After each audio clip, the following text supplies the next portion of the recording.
is vandaag zondag 2 mei en I'm sitting opposite Steve Hughes via Zoom. Hello, Steve. How are you? Very well. How are you? Well, I'm okay, considering, you know. I'm okay, considering. We were talking about on the internet, and I said, I'll have to work out the time difference. And then you said, no, I'm in the UK. You're in Scotland. Yeah, I am in Scotland. I might turn this overhead light on. All right. Voor de mensen die niet weten, Steve Hughes he's an Australian comedian, and we've known each other for quite a while. I just looked it up. The first time you played the Joker was 2008. So I was about to say it's probably about 2008. Yeah, it was. So you played the Joker 2008, and then you did Alex's Sportpaleis show in 2011. Yeah, right. So we've we've had a few nights at the Joker. Yeah, exactly. But now you're in Scotland. So but you lived in London, but you lived also in Australia. So now in Scotland, but it was by accident, I think. Oh well, you know, the last 10 years of my life has been, you know, I didn't go back to Australia to have a holiday. No. I went back to fucking have a dark night of the soul for 5 years. You know? Really? Oh, right. Brutal. Well, yeah, just basically, all those years I've gone. Where's Steve gone? I'm having a nervous breakdown for 5 years. Wow. Right? Yeah. Oh, super depression, just fucking beyond, you know, into psych med world, out of psych med world, pulling myself out, going to shamans, absolute. And was that a result for too much touring, too much hectic life, or? Of course, you know. Yeah. One of my mates in Australia goes, I knew you'd have a breakdown. I said, why? He goes, because you haven't stopped since the 80s. Right. Because for the people who don't know you, look Steve Hughes up on the internet. He's got plenty of clips. There's one really huge clip of you doing the Live at the Apollo bit about being offended. Everybody's seen that one. But you started out as a metal drummer. I did indeed. So 1982, I got a drum kit. I saw Iron Maiden, and then that was it. I was growing up in Australia, not liking sport, being dysfunctional, not being socially inept. I don't like school. What am I going to do? I was almost like, I felt like an abandoned soul on a planet. Like, right. I was stuck in Australia in some town. Just what am I going to do? Then I saw Iron Maiden and went, poof. And then it just went, I know what I'm going to do. And I fucking did it. Right. So. Right. And was it a live gig?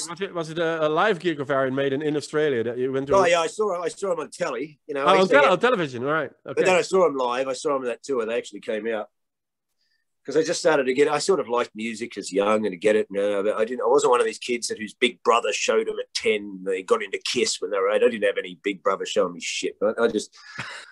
I got some kind of I had to deal with a dysfunctional family for the first 10, 15 years of my life. I've got a few ABBA songs and a couple of Queen songs on the radio I like, but there's other shit going on. Right. So then I got into I used to know these two English guys. So I started, you know, and one of them was a kind of geeky Dungeons and Dragons, good at maths guy. Right. He started to play guitar, and then his other mate who lived next door, he was an English guy, but a kind of like when New Romantic was around, he was a bit of a punk. I never knew any people like this. And he had an earring and stuff, and he used to show me like we'd sit around and watch music shows on the weekend, smoke cigarettes, and just watch all these shows. But he showed me things like, you know, the Jam and Sex Pistols, and then at that time, even things like New Romantic was still underground. It was the end of the punk. So, you know, right. Things like Susie and the Banshees and even Human League, Duran Duran, all that stuff started to come through. New Wave, New Romantic, the post-punk. Yeah. But he also had, you know, he showed me things like Genesis and Johnny Rock, PIL, and, you know, Japan. And love Japan. Yeah, all this David Sylvian. And I liked some of its stuff, and I was like, yeah, I like this, and kind of like that. No, I like Adam and the Ants. I like Talk Talk in the 82. It's still a great album, first Talk Talk album. I love all the Talk Talk albums. The Color of Spring is my favorite. It's right. I didn't know they went on to be such a band. I like Spirit of Eden, which is a completely different band. Right, that's the whole different thing, yeah. That's like, that fucking record is like a... Yeah, what? exactly. What? I had this Polish girlfriend once. She was insane, like Polish chicks are. Right. Hot, like Polish chicks are, but a fucking mental case, right? Right. But I remember I put that record on once. She was there, and straight away she went, "What's this?" Yeah, it's that kind of record. Like if you've got a soul, you know, like it sounds like their first song goes for what, 20 minutes or something. Exactly. Totally. It's like I always feel when I hear that, like those photographs they have of like a lake with a dock. It's kind of, and when I hear that, it's like it's creaking, like things are creaking, and you kind of like, such a fucking, he's masterful. That's masterful. Yeah. The fun thing is that they went from like a Duran Duran spin-off band. You know, they sounded a little bit like Duran Duran in the first two records. And then they made the Color of Spring album, and they made so much money that the record company said, "Do whatever you like," and then they did. And they made Spirit of Eden, and then the record company but there's no single on it. No, there isn't. This fucking it's really beautiful music. Right. And then they made one afterwards. It's Laughing Stock, I think it's called. Right. See, I don't know the whole, because I really didn't listen after the party's over. All right. So you went from the party's over to Spirit of Eden, and because I tell you what happened at that time. Right. That's all 81, 82, right? Yeah. Right. Yeah. As I said, I'm listening to these bands, and that first Talk album, mate, that's powerful. That first. Oh yeah, it's still fucking pounding drums, you know, and great anthemic big songs. You know, they're big fucking songs. That first Flock of Seagulls album, I like too. I like that. Oh yeah, that's really good. I like that guitarist on Flock of Seagulls. Great, simple, it's kind of Edge, like the Edge, but not as sophisticated or as ethereal. You know, right. But catchy. You know. Yeah. And then and I still love that first Talk album. It's fucking massive. It's pounds along. Right? Yeah, it is really good, really good. And then so here's what happened. I'd hang out with this guy, and these two English guys, we kind of made a band. That's when I got a drum kit, and sort of, you know, we couldn't, none of us could play, but we kind of just write some songs, you know. Right. But we used to watch these music shows, as I said. And then when I saw Iron Maiden doing Run to the Hills, and see, this English guy didn't like metal. He showed me all this stuff, punk and underground and, you know, Joy Division and everything, but he hated metal. But I saw Iron Maiden and went, kink. That was it for you. Yeah. Right. It's fucking over. I'll tell you what else I was into massively back then. U2 early, because I got into U2 on the second Great albums. Yeah, boy. Yeah. Great albums. Fucking albums. Yeah, right? Absolutely. And so I can still remember I heard Gloria on the TV. Then that came out. I thought, what the fuck is this? So I went and got October. This is before I've got a drum kit. I'm wanting to get a drum kit. I'm into October, and I thought it was the first album. No, yeah. Right? And then I was playing along to the radio, or sort of, you know, with a bucket and some sticks, like some plastic sticks or something. And I heard the song off the first album. I can't remember what song, but it's probably I Will Follow. It's on the radio. And then I thought, that sounds like that Bono guy. I didn't know. I thought it was the first record. Did they have a new record? Then they went, no, that's the first record. There's another one. Yeah. Right. Yeah, back then you didn't have the internet to check all that stuff out. You have to experience, hear it on the radio, or maybe buy the Melody Maker NME, those or sounds, or those newspaper about music they made in England. That's how we got our information, or from MTV. Look, well, you could have got it from fucking England. We're Australian, mate. We didn't get anything, right? So only the TV, except we get English TV. We'd got a lot of. See, when I came to Europe, I thought everyone got American TV, but I realized they didn't. Australia's very well versed in English and American TV. Right. Very, like all the stuff Americans know, Australians know. And I thought English and that would know them. They're like, no, we didn't see that. No. So there's a difference in Australian psyche. It's very American English.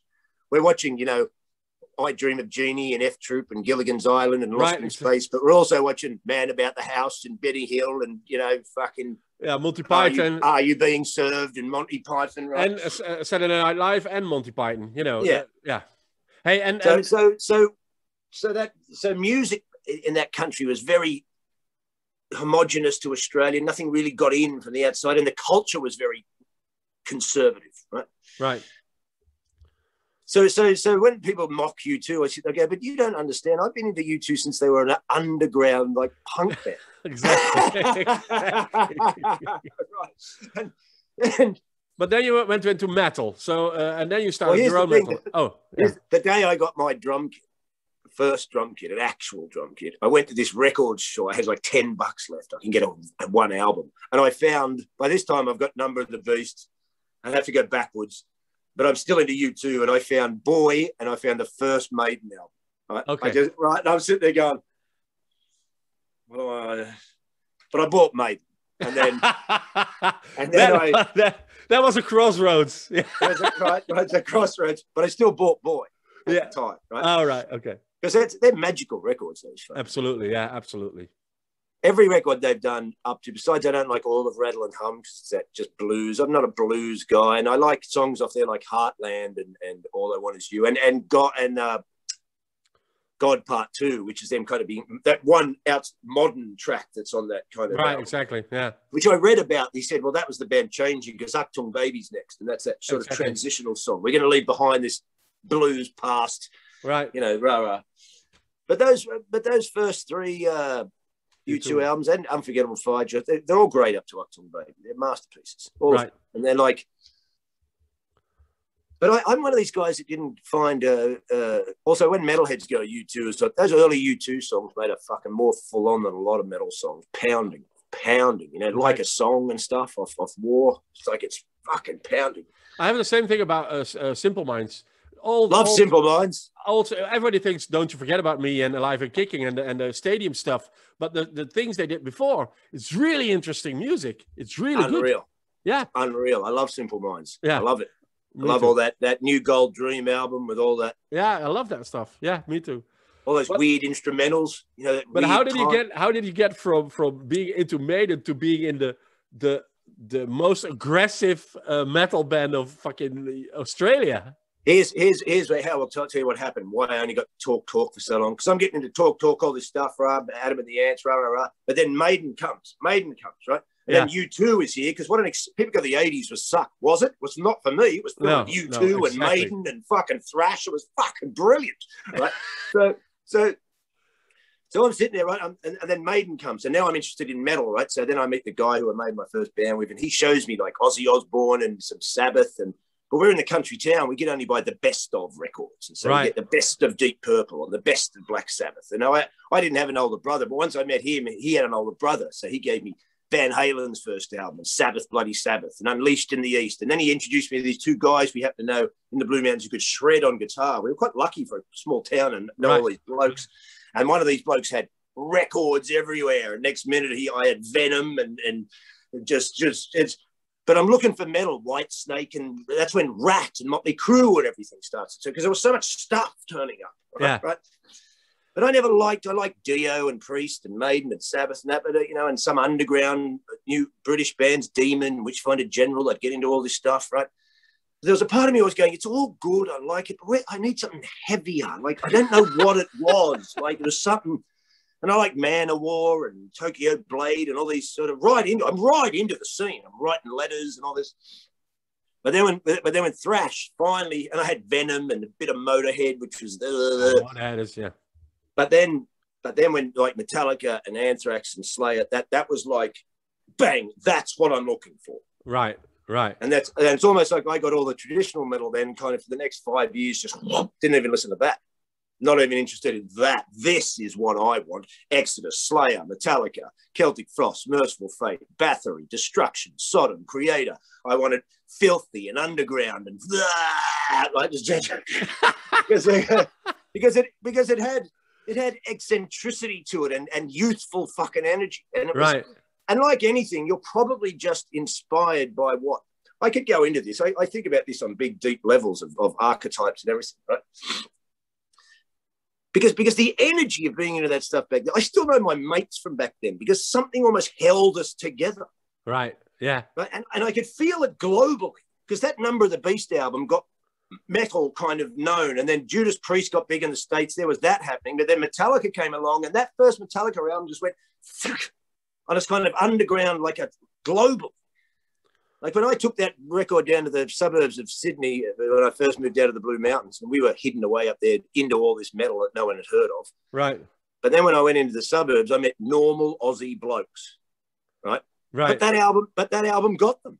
Right. Yeah, exactly. Kill 'Em All had this kind of just underground sort of, and I think it's just, we'd all grown up in the same era, right? Watching things like cowboy films, horror films, all this, finally there's guys our age that are kind of expressing this thing that's in our unconscious. Right. And then, because if you look at Metallica, they used to open with the theme song from The Good, the Bad, and the Ugly. Exactly. Right? Yeah. Right.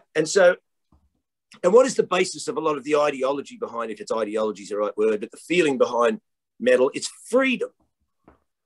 Right. Exactly. The freedom to live in this metal world, or away from mainstream. Yeah.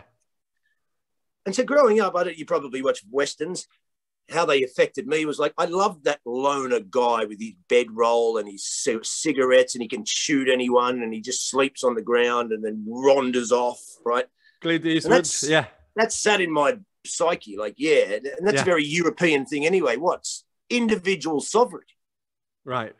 And so Metallica, I used to look at these albums, and all I wanted to do was be in a band and go on the road and just go touring, right? And then I used to think about, well, that's like a cowboy. Exactly. Yeah. Right? Except now you're in a bus with a guitar. But you're going from town to town, and from town to town. And what Metallica's lyrics? Escape, out for my own, out to be free. Well, there you go. That's it. Wherever I roam, the road is my bride. It's all fucking there. It is, right? So I think what happened is that all that stuff that we'd grown up with, that triggered it somehow. And then Slayer turns up, and all the Hammer horror we've watched, bang, they trigger that. Right. They got spikes and skulls and vampires and Satan and graveyards. And you're like, well, I've been watching Dracula and Christopher Lee and all these. Yeah, right, exactly. So this stuff just hit that psyche of people that age. Yeah, it all comes together. Yeah. It all comes together, because why did Metallica just took off? Exactly. Yeah, right. It didn't delay. It didn't falter. It just fucking took off. Right, exactly. Right? Yeah. And so that energy around that time. So all these bands that I still like, these metal bands that are classic ones and stuff, I didn't stay with them in this time period. I separated my albums. Right. Like this is the new, that's the fucking old. Right. Yeah. And so I even saw an interview with Henry Rollins once, and he goes, he was young and he listened to Black Sabbath and Journey and the Eagles or whatever, the rock that's around at the time. He goes, but once I heard Sex Pistols, the Clash, the Damned, it was just, and it was like bang. Right, exactly. Right. Yeah. So, and I know exactly what he means. It was like it's just a shift. Like that's not of my period. This is. Yeah. Right.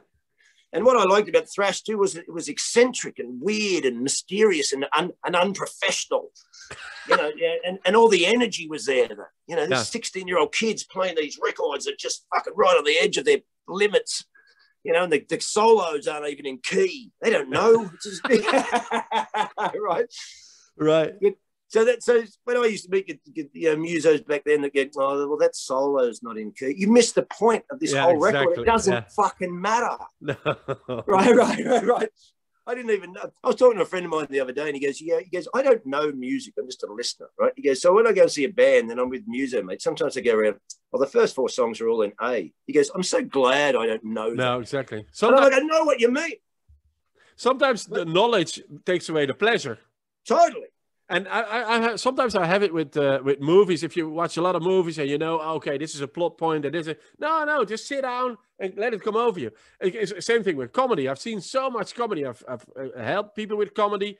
So Tom, if you don't restrict yourself, you're going to analyze everything everybody says, and you have no fun anymore. They have no fun. I never, as much as I could probably talk quite intelligently about comedy, I never analyze it when I'm watching. No. Never. I just fucking laugh. Well, don't you, and probably with music and movies as well, if you start doing it, it's not good enough. So it's the other way around. If it's not really that good, the movie or the song or the comedy, then you may analyze it, because you go out of it and think, oh, okay, this is what he's doing. Oh, I'm not into it anymore. I'm not really in the moment anymore. So it's not really as good as it should be. I know exactly what you, and I do sort of subconsciously analyze it, just in the sense of, sometimes a guy will be on stage and he says a line, and I think of a punchline that's better than his, right? Yeah, exactly. And it just sort of comes, and I could just go, oh, I just listen to it, and I go, you know what you could do there? Just drop that bit, and just go in there, right? Don't go. Oh, everybody. Oh, you're going there. Oh, everybody's going there. No, don't go there. Yeah, exactly. Go there, right? So yeah. But here's how I can tell good comics too, because I've seen some young guys, and they said jokes, and I'm sitting there, and I can tell the punchline. Right. I can already tell it. Right.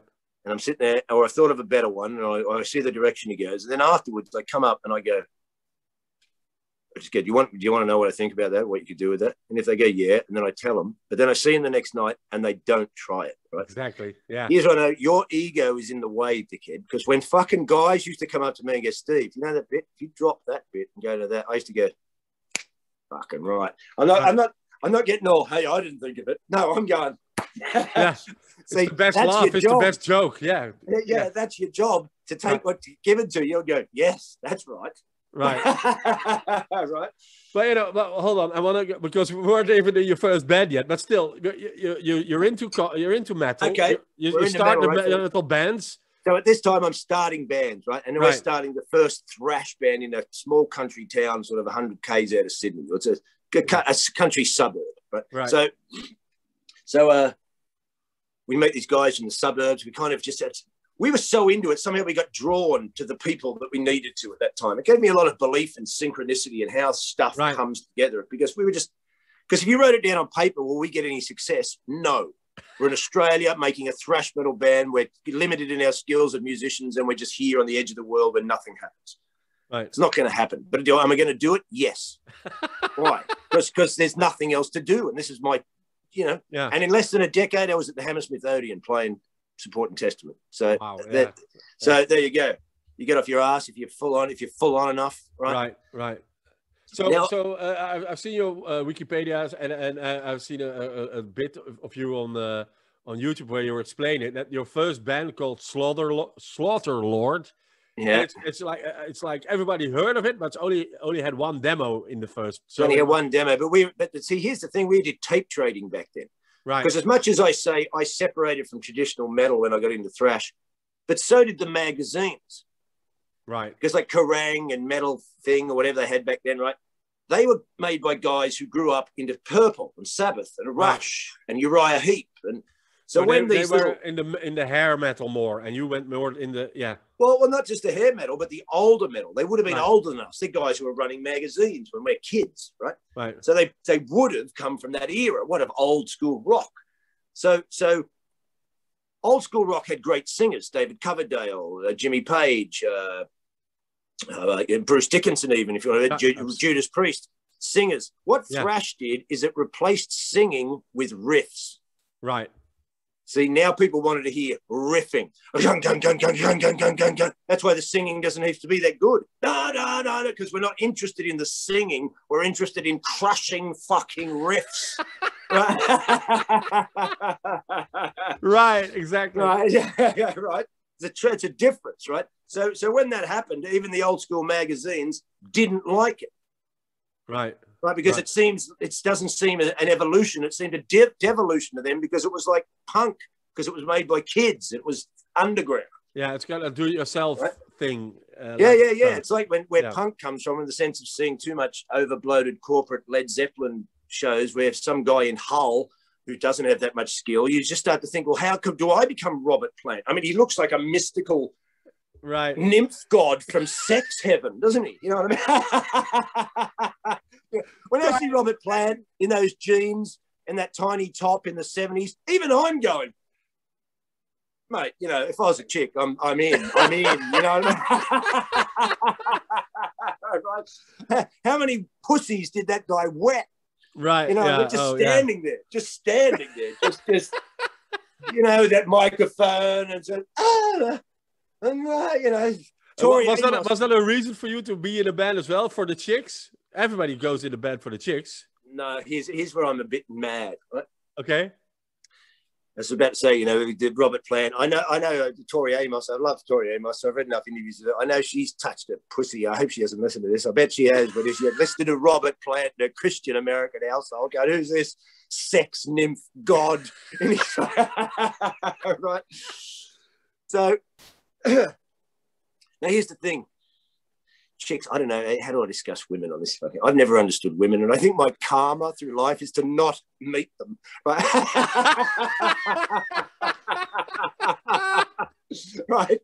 Right. When I was at school, I knew no chicks. All right. I had about one or two mates. I wasn't a dickhead that got picked on. I was just a kind of, I'm here. Why am I here? I like this guy. I don't fit in. We go to the school dance. Why? I'm getting vibed off nothing at this place, right? Just how long do we get out of here, for fuck's sake? Right. Right. So then we lived in the Blue Mountains, right? So we just had our mates. We didn't know any chicks. No. Right? Okay. You don't know any chicks. So it's just us listening to metal in the bush, smoking weed and getting into the underground metal and forming a band. We don't know any until we moved to the suburbs when we start to make bands with these guys we met at metal gigs who lived down the mountains in the big suburbs of Sydney. Right. Where it was a bit tougher and all the fucking real Aussies lived, right? So we met some chicks eventually. I'll tell you the truth, at that point, how do I say this? Once we were in these bands and I was in this group, I fucked every chick in it. Right. But here's where it ends. Don't think I'm bigging myself up here, right? Because in hindsight, I can realize what it is. But that's just an insular world. Right. There's teenagers, metalheads and goths and punks hanging around, getting drunk and fucking each other, right? Exactly. It's not. At one stage, we tried to. I remember we had to almost like try and socialize ourselves into normality. We used to put collared shirts on and go to this normal pub and try and will we ever fit in? I don't know, right? So, but we always knew we were more fun than the mainstream. Right. They were all boring. Our parties were fucking like drunken fucking Viking chaos, right? Metal and booze. So I've thought about this a lot. So I grew up with no sisters, very fucked up family, mothers and so forth, right? So I don't know how, I'll just be honest here, I don't know how to socialize with women. I don't know how to talk to them. Okay. And also, I went from a teenager, I didn't go into social world, I straight into bands, so I went straight into dressing rooms and band world. Right. But I've been in entertainment behind the curtain world since I was 16. Not famous, but that side of the fucking fence. Yeah. So when I'm in muso world, I'm just in muso world, and I'm not getting that. And I'm in Australia. It's not Europe. There's not tons of groupies and fucking. There's nothing going on, right? So I get more. I make a normal band not an eclectic sort of rock band in the '90s. Right? I got more interested in different music. The taste change and so. Is that a band called Presto? That was Presto, right? Yeah. Longest band I've been in, made some records, did a lot of stuff, but nothing about it. It's like it's vanished, like it never happened. Right? Oh. But here's what I think about women. I've never been, because I've been in that world, I've never been in the social world.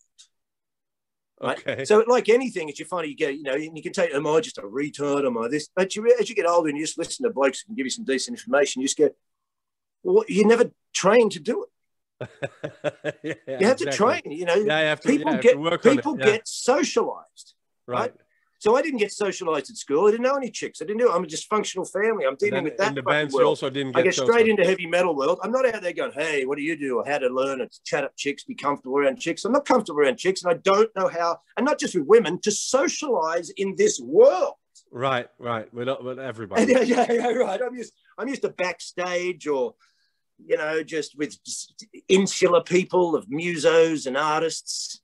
Is that also the reason? Because then you were in bands and you did a lot of gigging with different bands and with Primordial. That was when I moved to Europe. Yeah, that was when we moved to it. And when did the from the metal stage to the comedy stage? When did you? Well, I'll give you a quick rundown of the band. So Slaughterlord gets made. Right.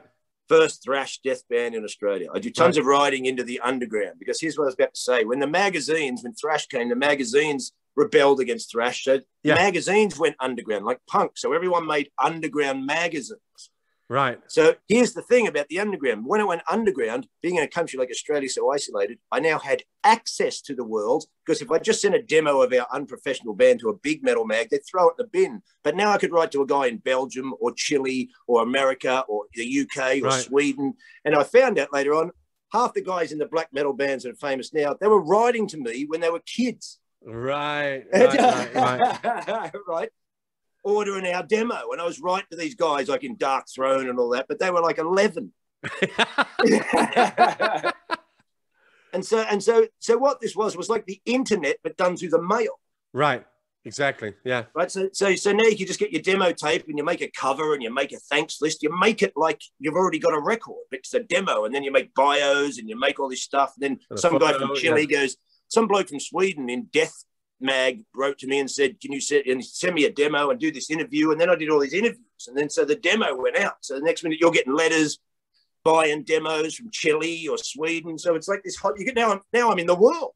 Right. Exactly. Yeah. Right. So, but then that all fell apart. That band fell apart. We could go into that, but we won't. And then I joined Mortal Sin, which was the only other thrash band sort of around. Which the guy from Slaughterlord, who I started all my music stuff in the mountains with, joined, made their band better. Then I joined. Then I just did a tour with them. That's when I went overseas, played with Testament, Faith No More. Okay. Went to the States, did some shows in the Whiskey and in L'Amour's in Brooklyn and stuff like that. Then you go back to Australia. Then we did a couple of demos. But I was by this time, late 80s, I was listening to so much thrash metal that now I'm going Kate Bush, The Police, Sting, Simple Minds, Supertramp, Dead Can Dance, Enya, just I need all this stuff now. Okay. Which kind of coincided with when because I was around to see Red Hot Chili Peppers, Faith No More, Soundgarden, all that spurred up from the underground.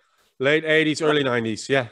Because I lived with these punk chicks who had the first Nirvana album before anybody had heard of it. It was like a demo, and I saw Red Hot Chili Peppers then and Faith No More. Metallica had Faith No More shirts on. And so all that Primus, Jane's Addiction, Nine Inch Nails scene evolved out of it, which was as much as it gets knocked because it gets looked upon as grunge, it's a very interesting, eclectic era. Oh, yeah, absolutely. There's a couple of bands who are really grunge, but there's a lot of bands who are way more interesting. Way more. Like, Tori Amos was brilliant. Nine Inch Nails was brilliant. Yeah, I know. Yeah, I'm a Primus was interesting in a kind of, eclectic, strange. Oh, Jellyfish. Did you ever get into Jellyfish?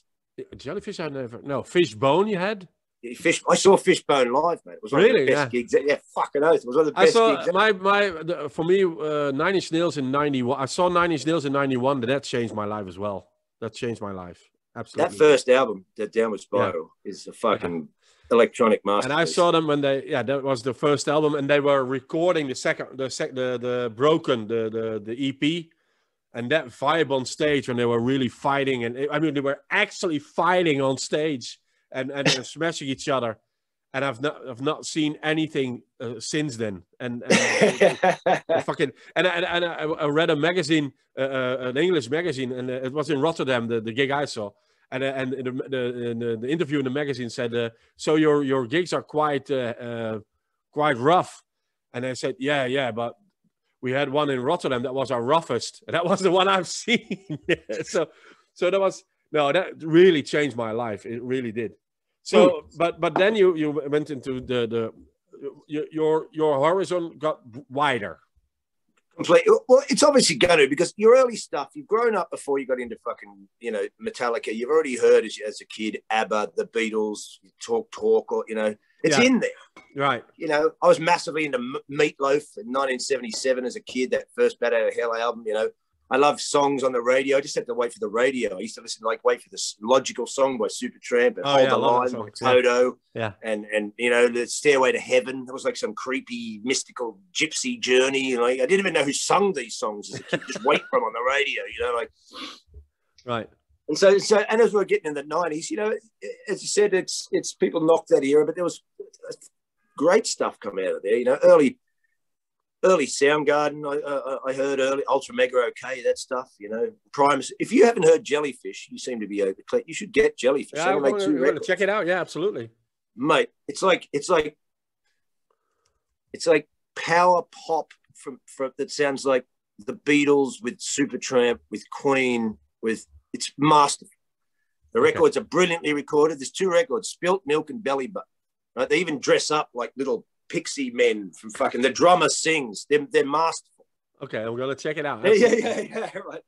Masterful. So So then I made Presto because I couldn't just sing about metal and Satan anymore, right? You just can't. I just can't, right? I was more interested in, I wanted to know how the Police wrote a song with 2 riffs, but you didn't notice. Right. Yeah, this became intriguing to me. Because we were in metal bands, we wrote a big epic. It's 8 minutes. It's got 17 changes in it, and a big soft bit, and an intro and an outro, and a big heavy bit in the middle, and then it goes fast. But I'm going, well, how do you write to do, da da da da? That's all I want to, and because that's got like one riff. Like it starts dun dun dun na na na na dun na na na na dun na na na na dun na na na dun na na. That's the intro, which is what the chorus. Right. So it starts with the chorus riff with no singing, then it goes verse. Don't think me unkind, right? Then it goes chorus riff again. Then it goes verse, then it goes chorus, then it goes a little middle 8, and then we go chorus. So really, if you look at it, it's verse, it's chorus, verse, chorus, middle 8, chorus, end. Boring, but it's not boring. No, it's not at all. No. So, this was coming from a heavy metal world. This was intriguing. If you come from that world, it's probably a more musical world. It's like, because my musical skills are all made up. Like you, I don't know the rules. And I knew that I had guitarists that did know the rules, and I'm grateful, and I didn't have as much gratefulness for it back then, but I knew how it trapped some of them. Right. Like, no, you can't do that. Well, why can't you do it?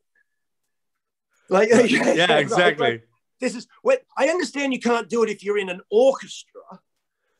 But we're in a fucking metal band. Like just, but that's not in key. Well, who gives a fuck? It sounds good there. Just put it there. Like, no. Like, so there it's limiting, well, they won't, that's why metal was also interesting, because you did get guitarists like Voivod, that band, where all these chords were weird and jazz-like, fucked up, and the riffs were like, but so, I get very excited. I haven't spoken I want to come to the comedy. I want to go. Okay, we're getting to the comedy. So now I'm in, and I have one more band, Nazul, after this. Right. But here's where the comedy and everything's overlapping. I'm in Presto. We lose guitarists for a while. We have a big break. I need to do something creative. I go and do drama courses because we've been growing up watching stand-up. Right. Eddie Murphy, Richard Pryor, Billy Connolly, Steve Martin. And I just knew I was funny. I was funny. I was kind of an actory guy. Right? And so I went and did drama courses. I'm in Presto, I'm doing drama courses. And at the same time, we meet this guy who's starting a black metal band. He's a professional sound engineer. He's still a professional sound engineer in Australia, won awards, everything. He's starting a band, but they don't have a drummer. So now I join this studio project, extreme black metal band, which is a totally extreme fucking blast beat black metal band, right? Right. So I'm starting comedy, playing black metal, and Presto's falling apart. And also all this time, I'm starting to read books on shamanism and self-help and mysticism, and going to see Anthony Robbins courses, and I was involved from my drama teacher. That's how I got into Enya and shamanism. Right. Okay. Right. So now I remember she was talking to me on the phone in the car one day. She playing Enya. I went, "What's that?" Right. I need some of that. So all this time, I bet that's where the comedy comes into it. Maybe that was fueling it. And also I got inspired by comedy from the punk, from like Jello Biafra and Henry Rollins, because they're the first spoken word records I'd ever heard. And did you start with your comedy? Did you start in Australia? Yeah. Okay. Yeah. And so then I remember I was with the guy who drew the first demo cover for the one and only Slaughterlord demo. Still know him today. He's an artist. I remember I said to him, I'll ring up the Comedy Store today to do an open spot, the first one. I go, if they say yes, I'll do it if you come with me. Okay. And he goes, yeah, okay, I'll come with you if they say yes. Because I'm shitting myself. You're always shitting. You're going to start, right? So I rang up. They're like, yeah. I said, do you have an open spot for comedy or something? They're like, yeah. I said, do you have any spots there for tonight? Yeah, there's a few left. What's your name? I'm Steve Hughes. All right, you down? Show starts at 8 o'clock. What year was that? What year? 95 or something. 95, something like yeah, okay. Right. I remember I hung up just like, they've got a spot. Like, well, we're going. Shit myself, right? So I'm in Presto at this time. I start comedy, but I'm touring and that, and I'd go and do start comedy, do 5-minute spots. I can still remember this one gig. I'd been on the road with Presto. We did some big tours in Australia. I got back, I'd been on the road for like 3 weeks or something. I thought I better go and do a comedy gig. And I'm standing behind the curtain. I remember thinking, I haven't got no jokes. I just kind of went out there and went, blah, blah, blah, and I came back. Well, I've got to get into this more. I've got to start writing some fucking jokes, you know. But so then I just started doing comedy. Go, right, I'm going to get into it. Like I get into anything. You did the same. You did and metal and comedy at the same time, or did you just totally move to comedy? No, see, here's what happened. Presto broke up, but that was a big band that played live a lot. Right. But now I'm in Nazul, but this is a studio band. Okay. Right. It eventually plays live just before I leave Australia to come overseas. So we would rehearse, but during that period as well, it was just we'd just record songs. Right. Right. So I'm kind of freed up for comedy now in the limited capacity you can do it in Australia. It was probably even better back then than it is now, but it was like, you know, but I'm like anything, like I learned, if you want to get your metal band known in Australia, you better get into it. So I just got into comedy. Right. What do I do? Who's funny? Right. Who's funny? Woody Allen books, Tim Allen books, Joan Rivers books, Seinfeld books. Just I'm going to read about comedians and listen to fucking comedians and just go, what do you do? How do you do this? What do they think? I know I'm funny, but what do these people say? So I just read it, and then I just go every fucking open gig I could, go watch other guys. Right. Just I know what you do. That's why these young and then you went to abroad. You went to abroad, went to UK, and then it really took off, didn't it? I mean, well, I did comedy about 3 years in Australia. I was living with an Irish guy. He was a metalhead. I still know that guy. I talked to him today. He lives in Sweden. I didn't see him for 10 years. He went to prison, but you know, he's a great guy. He lived with me in Sydney in the 90s, and then his visa ran out in 1999. And I had an English passport, and then I've been doing comedy about 3 years. I know I've got to get out of Australia. I'm in this black metal band, but you know, it's full of maniacs, and I'm 33, and we're in Australia. I'm in a band with proper maniacs. Some of them completely normal, but some of them maniacs, right? You know? Right. And then so I think, no, this is enough. I've got to put the brakes on bands now. I've got to try. I'm 30. But I'll take the risk of moving overseas with no money and 2 phone numbers, right? Wow. And so this Irish guy got his visa he goes, I've got to get out of the country. And then one day he just goes, you should come with me. And I went, yeah, I fucking shouldn't I? Because there was one comic, Adam Hills, that Australian comic. He used to go overseas. And when I started comedy, and I'd hear, there's this Aussie guy overseas. That's what it's like in Australia. So there's one of us out there. How did he get there? Yeah. Right? Exactly. Because also, if you're a bit more normal, you probably, I had some money because I had a job, or I have parents, or I'm just normal. But I wasn't normal. I'm from underground. I've got no money. I'm poor. I've lived in squats. How do you get there, right? Right.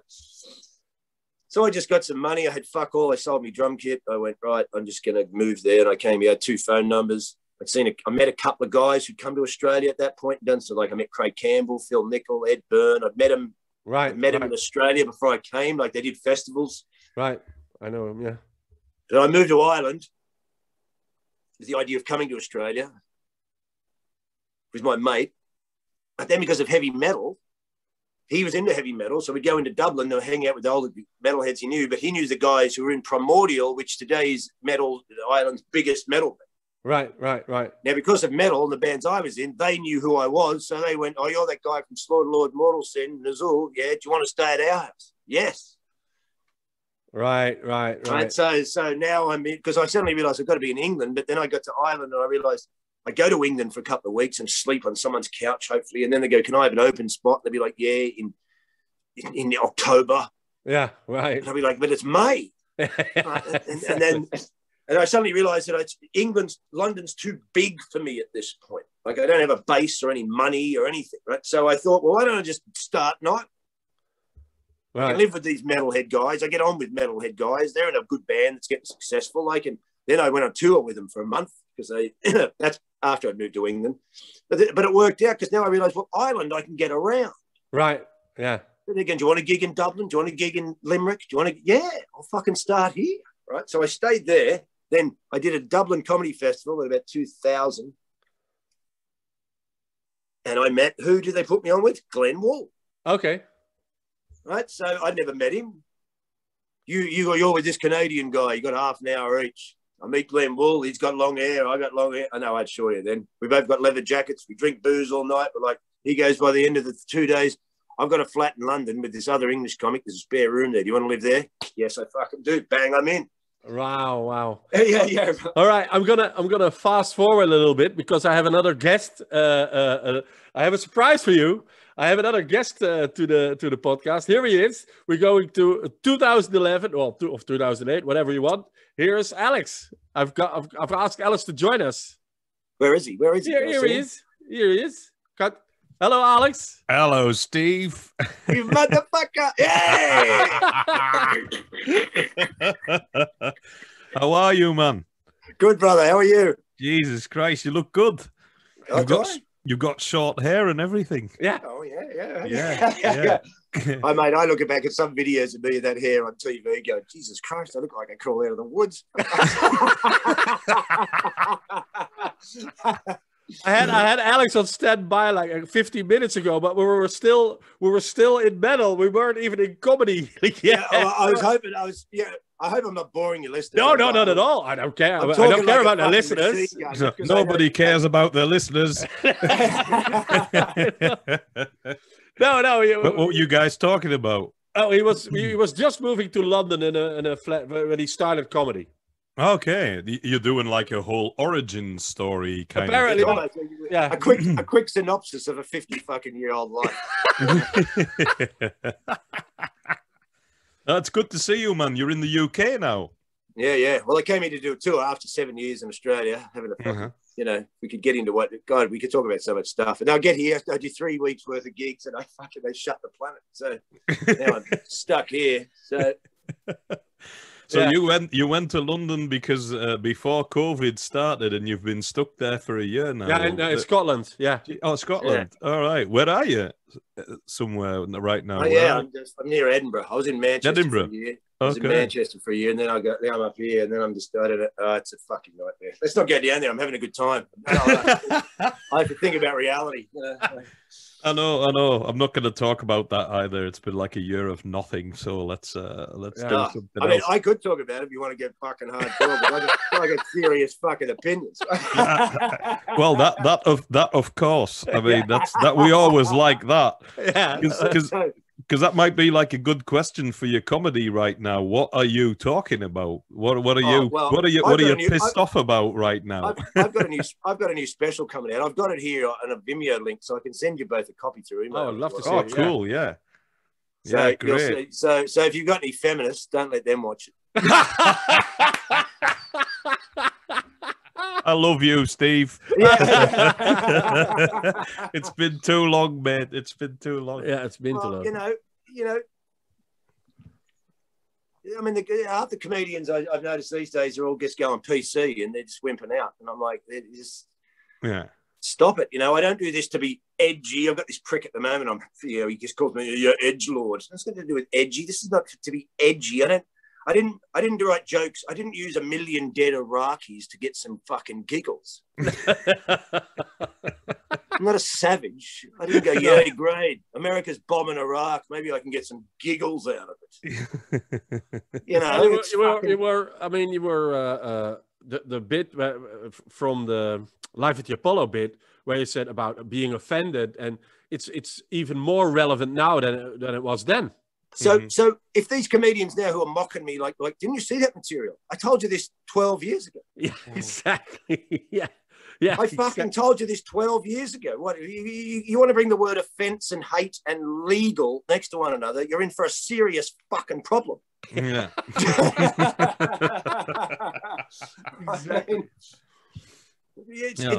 I'll tell you what it is. It's massive mind control, and it will eventually lead many people to psychosis because it's non-reality.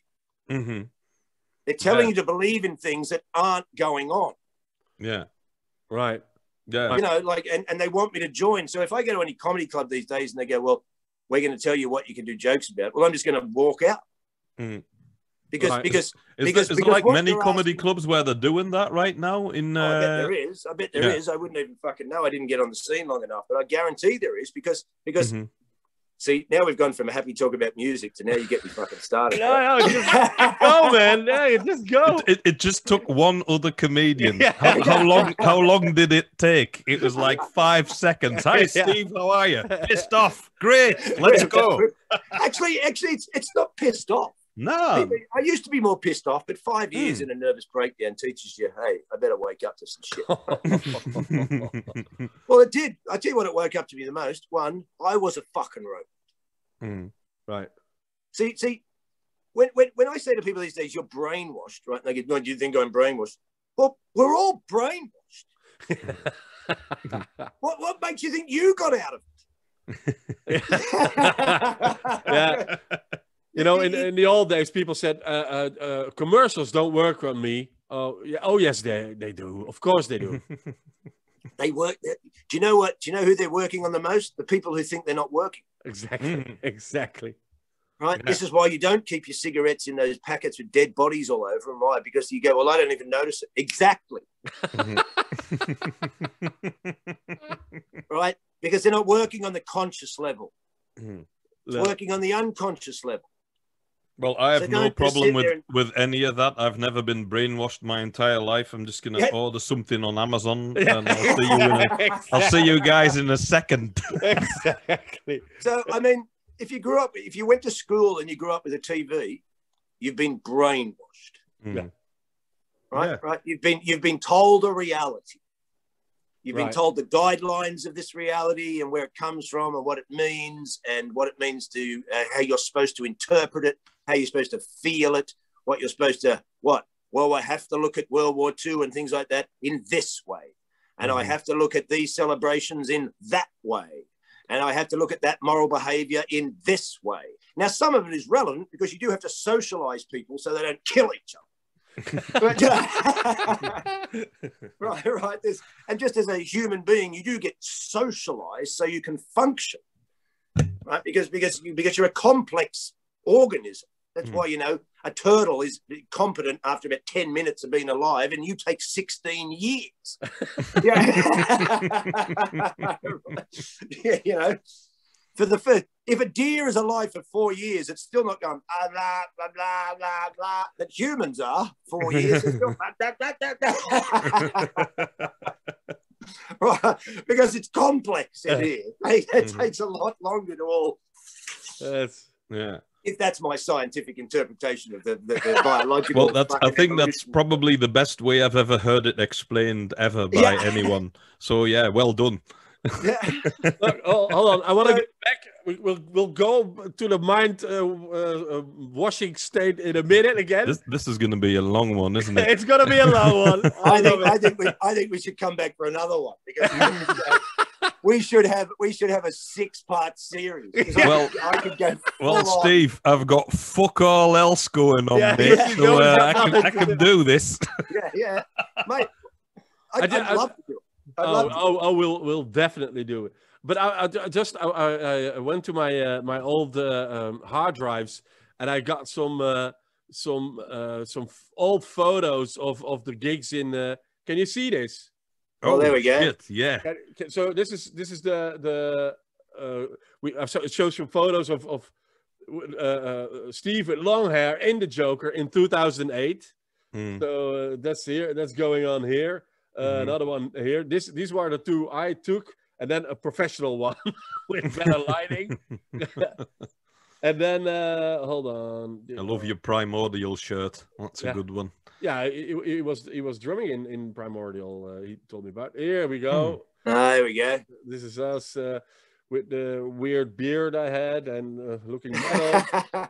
This is that's a great photo. That epic photo. God. Yeah, that's an epic photo. Thomas, look at Alex, you, me, and Xander. This is 2008, I think, as well. So that's a long time ago. Shit. And then that's one of those photos where everyone looks cool in it. Yeah. Yeah. And, and look at how Thomas Smith and on the left, he's the only one who doesn't. He doesn't flip the finger, and he's more punk than us in this. Because he's just doing another. He doesn't do the he's not conforming. Sign. He's not conforming exactly. Yeah, look at the rest of us, brainwashed. All of us. Exactly. And then this is the Sportpaleis compilation photo, which I love because that was your adventure together. This is a photo I took of Steve on the huge stage in Sportpaleis in 2011. Another one with he was actually the first comedian to play it. Oh yeah, me. Exactly. Not me. I was the second. You were the first guy in Belgium to play the sport. Hey, was that some guy from the Blue Mountains in Australia? Was that the largest audience you've ever played to? Of have you played? Yeah. And since as well, or have you played? No, since no, nothing since then. That's it's out of control. It's almost too big for comedy. It's like, yeah, come on. Yeah. Give me a drum kit. I still remember the first day I had to go. There we go. That's classic. That's like you're in Metallica or something. Yeah, right, exactly. This is a photo of Steve in an empty Sportpaleis. It's a huge venue. Then you see the size of the place. That's what happened after my first joke. Yeah. The place is empty. Everybody left. This is backstage. This was us being. I loved the part where you kind of walked in and you were gonna open and you were all relaxed and everything, and I was like nervous as hell. And then you kind of went and took a peek inside the arena just before you had to go on, and then I could tell that you were nervous as well. And that freaked me out. I was like, shit. I can still remember saying to you, I'm sure I said to you, because I just remember sitting there going, yeah, I can handle gigs. You get nervous if there's cameras and that, but you're not freaking out. But I think I remember saying to you, going, this is the one gig I've got right shit on me hand.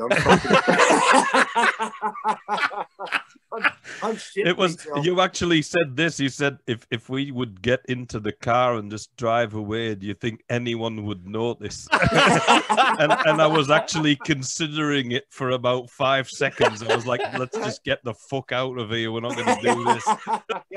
But Steve, was the biggest gig you did before this? Was that the Live at the Apollo thing? Yeah, it's pretty big. Oh, good. I'll have all this video footage somewhere. This is us in the day off. Weren't we with that other comic? Yeah. I've got a photo of that as well. This is near the Antwerp. I've got a few photos. I was going to say there's some of me doing that guy. Yeah, doing the Arbeid Vrijheid guy. I can't believe I used to wear that. You made him gay. I lived at a place. I've lived opposite that statue for I think about 10 years. And then he said he's a little bit gay, and from then on he was gay. I never noticed. None of us had ever noticed. We were like, yeah, that's true. That's a really weird statue. He looks a little bit. Yeah. Well, look at him. He's look like it's. Mind you, go back to that other photo. When I look at those shoes, I can understand why perhaps I didn't get laid that.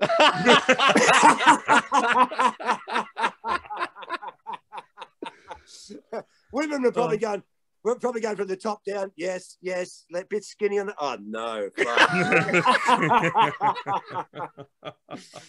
A pair of black boots. You just change completely. Here are we on the square, and this is with there we go, Michael. That guy, a very young Michael van Peel as well, that was a great day.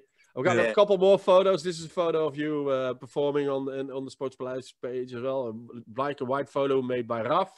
Well, you need photos taken from behind so you can see the fucking audience. I've seen that one. I look like a black metal maniac wizard. This is good. This is a really good photo. I love this one of the three of us. This is really great. Yeah.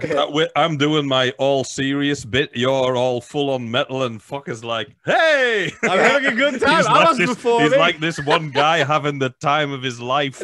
It's like you're in the kind of the kind of metal band. I'm in some black metal band, and this guy books us.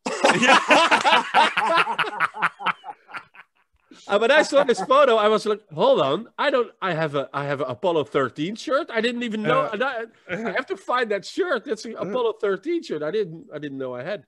Steve, I'm in that metal band that pretentious, shitty metal band that everybody pretends to like, but nobody really does. That's the one. Is you, and this is a great photo. This is a really good one. Yeah. Jesus.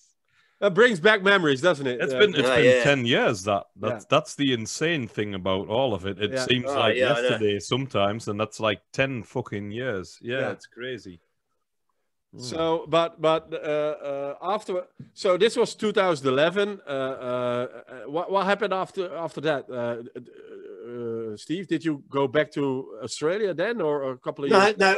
See, here's what happened. In about 2009, I went back to Australia for about 8 months. That's when I actually made the record that I'm putting out now. I'll send you a copy of that too. Oh, great, yeah. I made a video clip. It's on YouTube, but you can see that, and I've just finished another one. So. Okay. So I think that was the beginning of I had a little bit of, a kind of little mini breakdown then.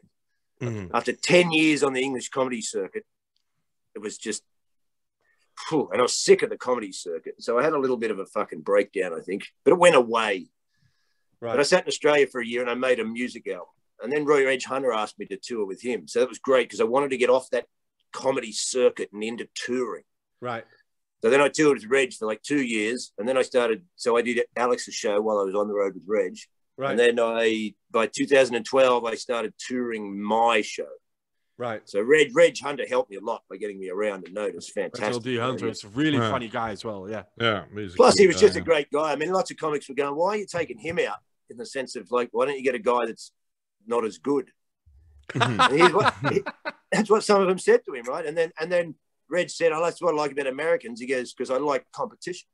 Yeah, that's exactly what Alex says. That's why Alex asked you for his Sportpaleis, Alex. Yeah, and it was actually in a review as well. There was like a big review in the newspaper, and I know that the journalist that wrote it said, "I knew it was going to be good." Because the guy that opened for you was really, really good. And it was like, he's going to have to really do something well to get to top that. And so to me, that was like, yeah, you don't have to go easy on yourself. That's ridiculous. No, you're never gonna be any good if you don't do that. I mean, if you would have destroyed me on stage, that would have been my bloody fault and my responsibility. It was, and that took you along because A, I thought you were a great comedian. I'd met you a couple of times. And B, because you're a great guy. So it was like, this is the guy I want to have on the stage. That's the one I want everybody to see. Yeah. And also, you've got a much better show if you've got a strong show than if people go, well, I didn't like the first half. But you may as well give them, just go hard. This is why I don't like PC World, because everything's turned around. Mm-hmm. Right. Where I was listening to Bill Burr the other day. When Patrice O'Neill, he got kicked out of the Comedy Cellar in New York for a while, but he used to come anyway, hang out the front. And then, that show Tough Crowd with Colin Quinn, right? Yeah.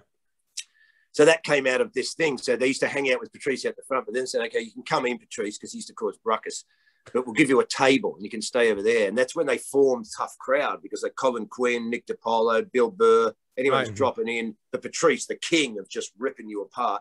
They sat there ripping each other apart. Right. Like, we've got a new bit, then they'd all hassle you or pull you out. And I sat there listening to this, and Bill Burr goes, it made you just imperviable to fucking hecklers. Because you've already had Patrice O'Neill on your ass for an hour with Nick Pialo. That's way worse than any heckler it could ever be, right? Yeah. He goes, and then you'd have a new bit, and then they'd all come out to watch you and stand at the side and watch, and you're in front of these things. And he goes, it was the best. And I sat there, of all the internal bullshit I've gone through in my life, in my world, from my upbringing, I sat there and go, that would have been the best therapy I need, to sit around with a bunch of guys who can just bring up that part of me that will get so hurt. That will get, my self ripped apart by some big black guy just going, "Yeah, fucking bony little fucking shit." You go, because you realise that you're in a circle of love. This is men. Right. This is men doing stuff to stop the simp. Yeah. Yeah, you know, it's good for you, right? And it's good for you. How is any audience heckler going to get you when Patrice O'Neill's been on your ass, and also that part of you that does come up on stage if you're dying on your ass, and that part, you know, that part when you're dying and you can't get them and you're kind of lost, and you, especially in the old days, and you feel that part of the inside almost go, oh, just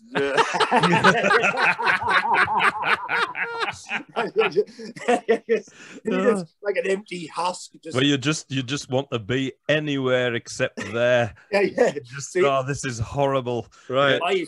I used to push through those. Right. Here's what I think you should do as a young comic. Right. You got to push through. You got to take the hate. You got to take the hate. But I've done that enough now to know if I get to a place where it's just shit, I just go bye. Yeah. Because I go, I'm not working. This is not. I've done this for too long to try and I've done enough audiences to know when I've got one of those flat. You know those audiences where it's like surfing on a lake. Yeah. All right. Like every joke goes out and goes. Yeah.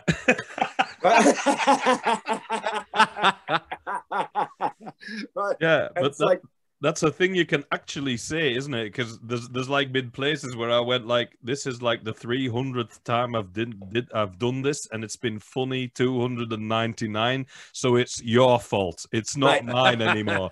So that you always say don't blame the audience, but sometimes if you've done it long enough, you can actually blame the audience. Do you know what? That's so fucking far. I was just telling my buddy before I spoke to Fucker today, like, I've got a joke about exact that, right? If I got a good audience, and even if I've got a bit of shit one, if I can win them over at the end, right, just to fucking make them not feel shit about themselves. But if they're good, I got a joke. I go, you've been a great audience. And I'll tell you this, because you don't always get them. And I know they go, well, Steve, you can't blame your audience. Well, I'll tell you this. I've done about 10,000 gigs in my life. Yes, you fucking can. Right? You can. I said, I don't know who they are or what they do, but some nights boring people get together and just the moon or something happens and they all go, would you like to ruin a comedian's night?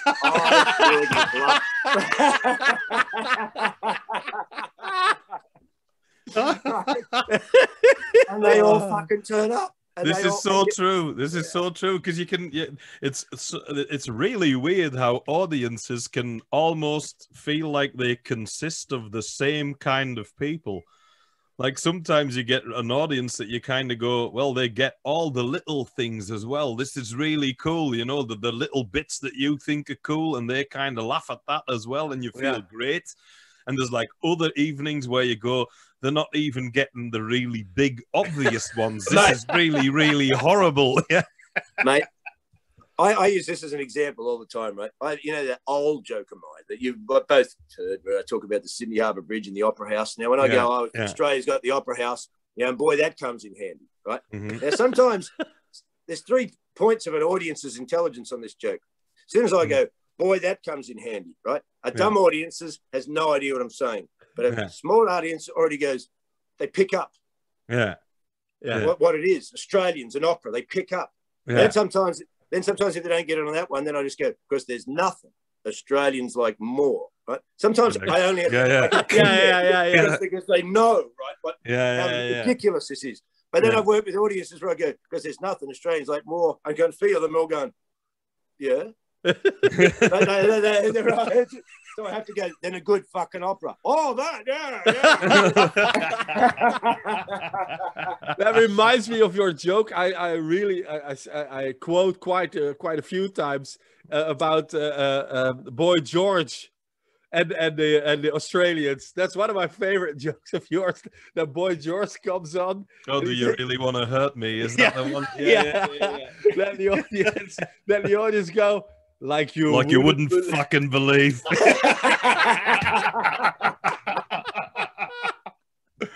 That's the same kind of joke, yeah. Yeah. Oh, mate, totally. And it's like, and you can use a joke. Here's where PC is so fucking dangerous, right? And these people are so stupid. Now, a joke like that, they could probably say a joke like that. You can't say that joke. You're getting to that point because you're getting to the point where you can't say any jokes because you can't have PC around jokes. You can't. You just can't. You can't have it around art or expression or life, right? Because it doesn't. What are you talking? It's a subjective world space to be offended. No one can even try and explain this to me. I knew this fucking 12 years ago when they started bringing offence and hate together. What are you talking about? A vegetarian could choose to be offended at a barbecue. Yeah. Yes. Right? Or if a vegetarian is staunch, or they really feel about the way they're vegetarians, they can walk into a barbecue. And also, to be offended is a choice. It may not be a choice within the way you're wired in your nervous system, because it just appears. Well, what's that? Well, that's your conditioning. Right. Right. That's your belief system in the world. Right. That's the filter that you've decided to see, not even decided, the way you're looking at the universe through, isn't it? Right. It's the person you think you are. So if you've been rallied, or you really feel strongly about the animals being killed and but in these days, I don't trust anyone, because I know it's militarized and propaganda to continue. Right. Right. Because everyone's just constantly, so they've got to be aggressive about it. Right. To create what? Well, it creates the victim mentality, and it creates the blame mentality. Right. So everything's projected outwards. Right. So everyone's a fucking wimp now. Steve, right? I love you. Yeah, I said that before. We love you. Right. So, and here's the funny thing: in the midst of this, if you went to see a therapist at this point, and obviously, if you're going to be told you're oppressed, if you just trigger them with propaganda and fanaticism, one of the first things that they will rise, I would speculate, is vengeance. Right. Right. Why? Because you've been told you're oppressed and you're an outlier and you've been pushed away or something like this, right? Whereas I grew up in metal groups who were pushed away, well, we were happy about it. Yeah. Right. This is where we want to be. Yeah.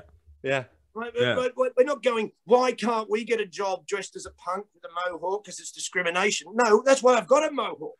Right. Because I don't want to be in there. Right. Yeah. So here's what's so funny about these kids. They've been told that their system, because they've got to bring down the white man system, is corrupt, it's capitalist, it's fucking all these things. Christians, which are oppressive, and there's colonialism, and it's all white.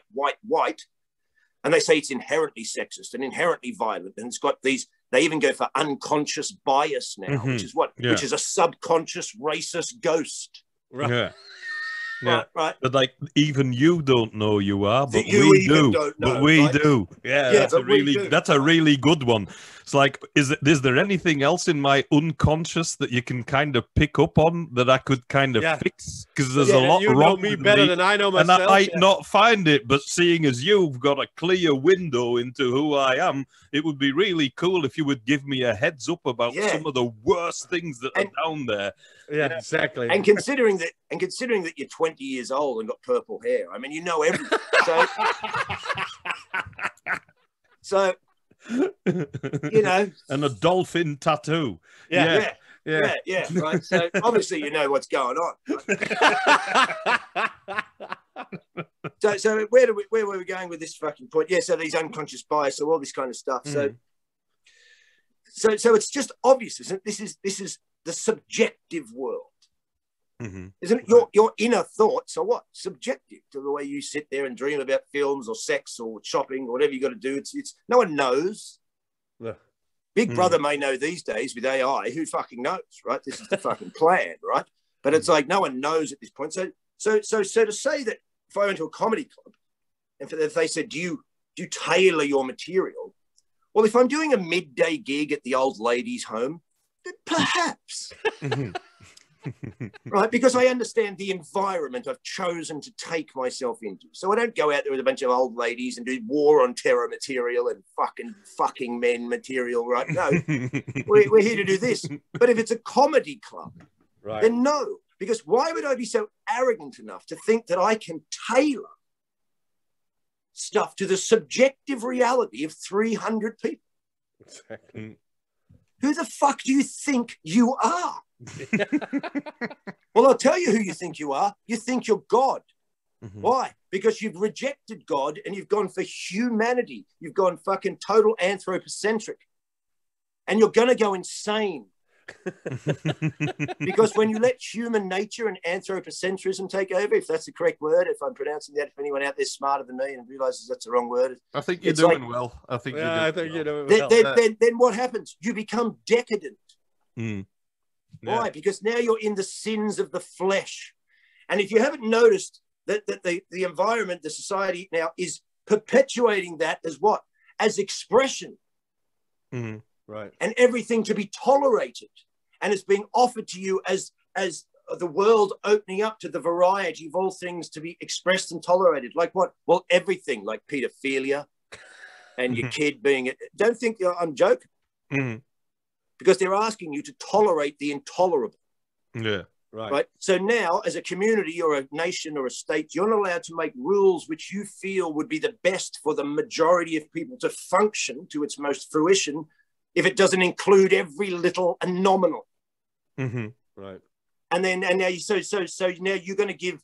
Why should I give homosexuals the same sacredness as heterosexuals when it comes to the idea of reproduction? Mm-hmm.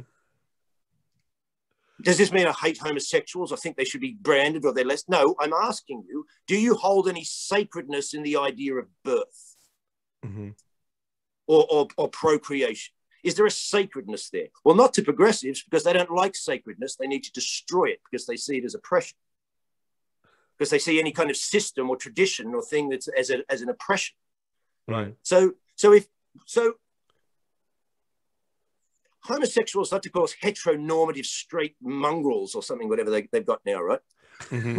Never for once thinking, well, guess what? We make you.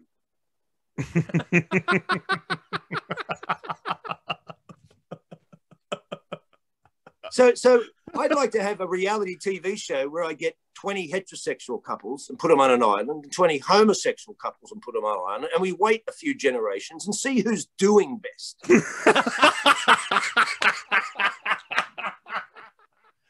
Oh, this is really good. I've got a feeling that there would be homosexuals having pirate raids on the heterosexual island to bring back children to keep going. Now, that's a show I would really love to see. I would love to see that show. Sounds Yeah. like a really I'll tell good you one. what'd be happening after about 50 years. Somebody going, "There's an island for rent." There's another island we can use. There's one over there that's got families running around everywhere, and there's one over there that's for rent. Right? So what you're asking me is to give the same sacredness to that as I would to the divine mother. Right. Well, I won't. Is that like a thing? Because when you said you were like out there for a while, you said you had a nervous breakdown. It went really bad. What did it do for you? All this whole period. Why did it get too much for you? And what changed, or what did you go through to get to where you are now? Well, see, I like to use the word nervous breakdown. I guess they say adrenal fatigue and all this stuff now, right? So it's basically what I just didn't stop, right? I'm in my 40s. I still do drugs sometimes. Then I'm doing 60-day tours and going to Australia, doing 40-day tours, and going back to England, doing 30-day tours, and then not stopping. And I'm watching pornography because I'm in hotels and I can't sleep, so I'm jacking off to porn to sleep because I haven't slept at night for 40 years. Right. So, but I'm running like I've got a high-powered nervous system anyway. So I'm kind of running, but I'm running the fucker into the ground. Right. And so then what do you do? You also, all the spiritual stuff I'm reading for decades and decades. Well, if they're right and the stuff's going on, then any kind of unprocessed traumas, if you haven't dealt with it, you're hitting your early 40s, that's going to start going, you thought I'd gone. But I've decided if you're not going to wake up to the taps on the shoulder, I might just appear as you're in your weakest state. How about that? Right. So it's almost like I'm a Scorpio, so 5-planet Scorpio. So it's all underworld fucking thing if you're into astrology. And so it's almost like, well, this dickhead could have done it incrementally. He's got the information, but he's decided to drag his ass through the fucking underworld. And I wouldn't recommend it. On some levels, I would. That might be the title of your biography. Like, I wouldn't recommend it. Exactly. But on other levels, I would. I'd entirely recommend it. Right? But it was brutal. I never thought I was a brave guy, but to get through that, yeah, I've got some fucking courage because, I'm talking, I can't even go into what happened in those 5 years, We're talking massive suicidal depression, fucking like almost insanity, locked in a psych ward for the night, seeing shamans, getting on psych meds, knowing they're fucking rubbish, having to get off psych meds, knowing I was never going to stay on psych meds. All my comedy of the ranting against psych meds. You think I'm going to stay on psych meds? Are you out of your fucking mind? like. See, people think I'm fanatical, and I think, no, most of you people just got to wake up and stop listening to all this rubbish and start doing shit for yourself. Right. Mm. Just stay on the psych meds. No, find some guy who can get you off the fuckers and fix you. was it like, and it took 5 years to get out of it? And was it like a slow movement, or did something happen, or how did that work? I mean, in the midst of it, I had a car accident. I tell you what it's like now. I've learned more about karma. That I think it was almost like, well, this is why you've got to do inner work or do something in your life. Why? Because karma's coming. You've got it from a past. I used to wonder, do past lives? Now I'm starting to go, yes. Oh, really? Yes. Yeah. I can get deep in the conspiracy world and go, well, it's even a soul trap to keep you incarnated, but that's deep conspiracy, which we could have another show for, right? But I'm starting to sort of understand. I always read Buddhist texts and all this, so I understand the idea of enlightenment and what Buddhists are up to in a short synopsis, in the sense of, well, what are they doing? They're absconding from they see the world in dualism, right? Subjective, objective, right? Which they call samsara, right? Mm-hmm. The world of suffering, right? Why will you suffer here? Because you're living in dualism, right? So if you're going to be happy, you're going to be sad, right? Mm-hmm. It's just a natural ebb and flow of the nature of the universe you're in. If you're in dualism, up, down, wet, dry, hot, cold, all muscles contract in dualism, don't they? One opens, one expands. It's all in dualism. Your meeting hits all in dualism. And you think that that's reality. They're telling you, no, the dualism manifests out of non-dualism. Okay. Right? This is creation and uncreation happening simultaneously. Even deep physics says this. What's happening? Everything and nothing at the same time. Mm-hmm. Which the conscious mind can't comprehend because it's a mass paradox. So the idea of Buddhists is what? Well, you've come back, you've got karma, which is expelled from past lives. If you can then deal with all that stuff here, now, presently, you evolve to a higher state. So when the body dies, you may not have to come back to deal with the shit. But while you're here, if you're not dealing with the shit in this life, you'll keep accumulating karma through acts. And now I'm starting to understand what the religious talk about with sex and degradation and sin. Why? This creates karma because it's lower-based animal-grade stuff. Okay. It's not to be indulged in all the time, like pornography. I was in pornography deep. Pornography is another psyop to get men. They've separated men from women with feminism. Now that's taking their life force. Mm-hmm. Because the Chinese will tell you, don't use your semen out all the time because it's shooting energy out. It's life force. It's chi. It's prana. I'm not doing well. Yeah. There's work to be done. Yeah. I'm only 21 years old. I mean, look at me. Look what's happened, right?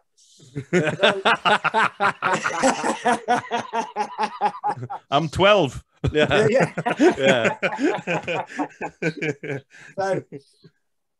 So, I mean, there's a great guy called Robert Seffer who does great history stuff on YouTube, deep underground stuff, old ancient stuff. You know, he was even talking about today, and I'm sorry if I get this wrong, if there's people out there that understand this better than me, but was it Prometheus that gave the world fire?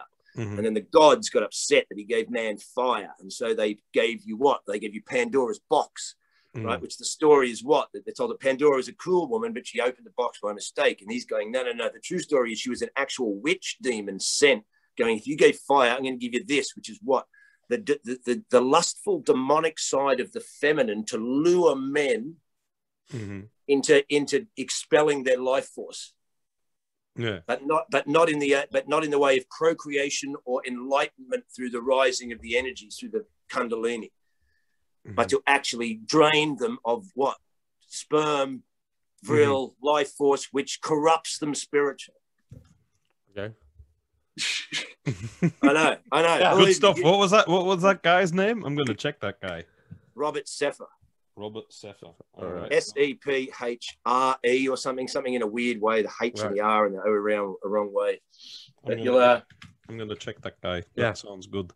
Yeah. So it's interesting, because people think you're a conspiracy theorist. No, I'm just looking. I don't believe everything I'm told. If you believe everything you're told, I can't say anything for you. Maybe that's your karma. I don't fucking know.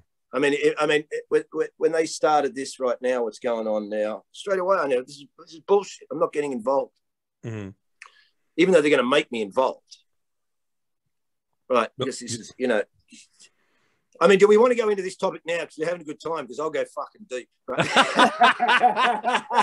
Hey, do whatever you like, man. I'm actually having a good time. So yeah, me too. It kind of reminds me of ending up in the Joker in a bar with you at 3 o'clock in the morning, and you going off on one of your epic philosophical rants, and me sitting there and going, yeah, I'm just going to listen. I'm not going to talk anymore because I don't have much to say. This is really cool. And that's what I basically got out of you the first time we met in Ghent when we were on that comedy festival together. Yeah. And you just walked in with your Heaven and Hell Black Sabbath shirt, and I was like, he looks like an interesting guy. And then I saw you on stage, and I had to go on after you. And I still remember. You had a metal shirt on too, didn't you? Yeah. That's how we kind of bonded really quickly. Yeah. But there was a thing where I got on stage after you, and I was like, well, I'm just going to go do something after what this guy just did, because that was really, really cool. You did a couple of your jokes, like the gay one and the thing that you do that's really funny, but then you also have these kind of out there when you're thinking kind of bits that I always really loved about you, that kind of makes you who you are.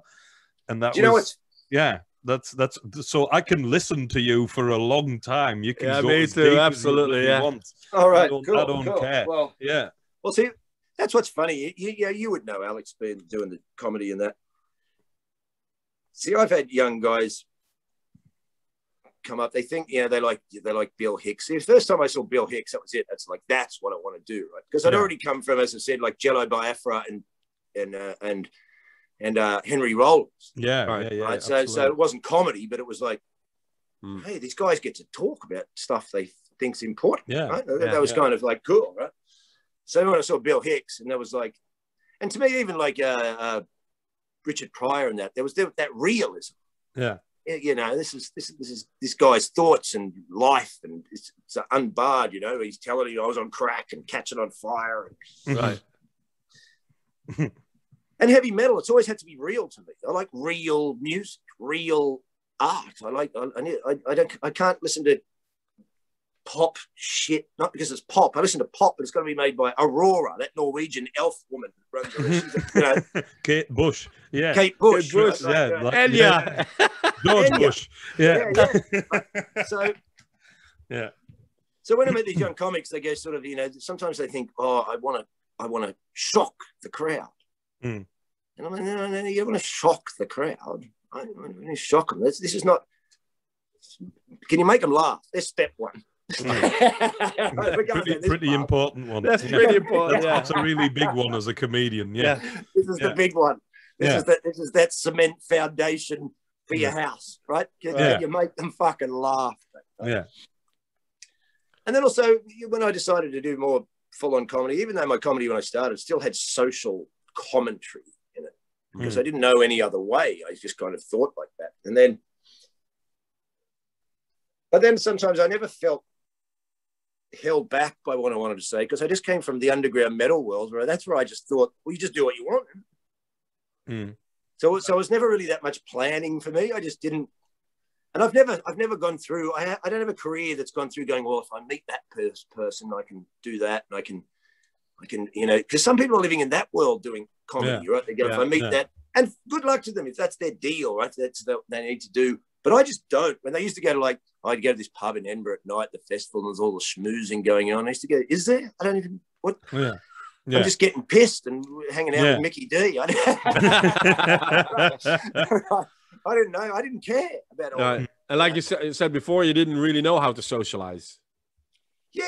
And even not socialize, but people who schmooze, they go up and I've got to meet that person who knows that person in the TV. And they do that. Or, some comics will even go, well, I'll take all the swear words out in case someone from the TV's there, so I'm more appealable to be on TV because I don't swear. There's strategies, whereas I'm just out there. Oh, yeah, you fucking cunt. And this is fucking...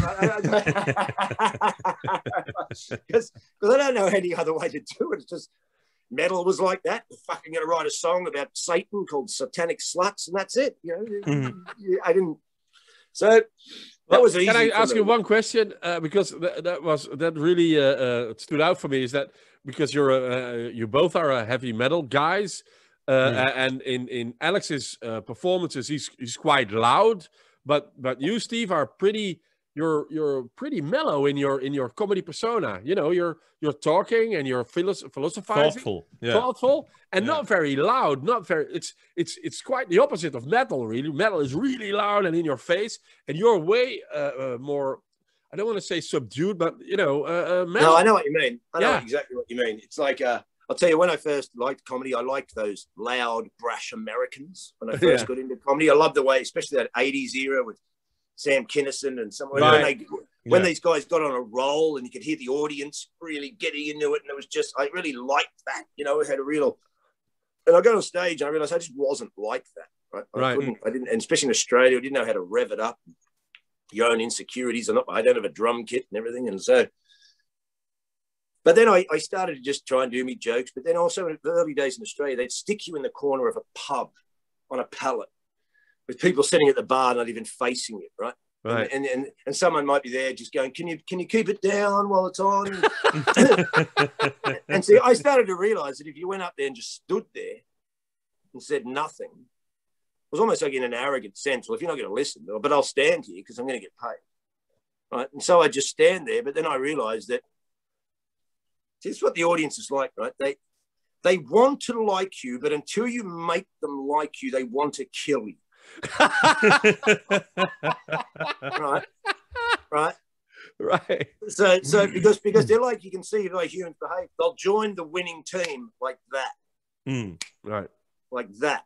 So I realized that if I stand there and say nothing, here's another thing. Most people are petrified to stand in front of other people. Right.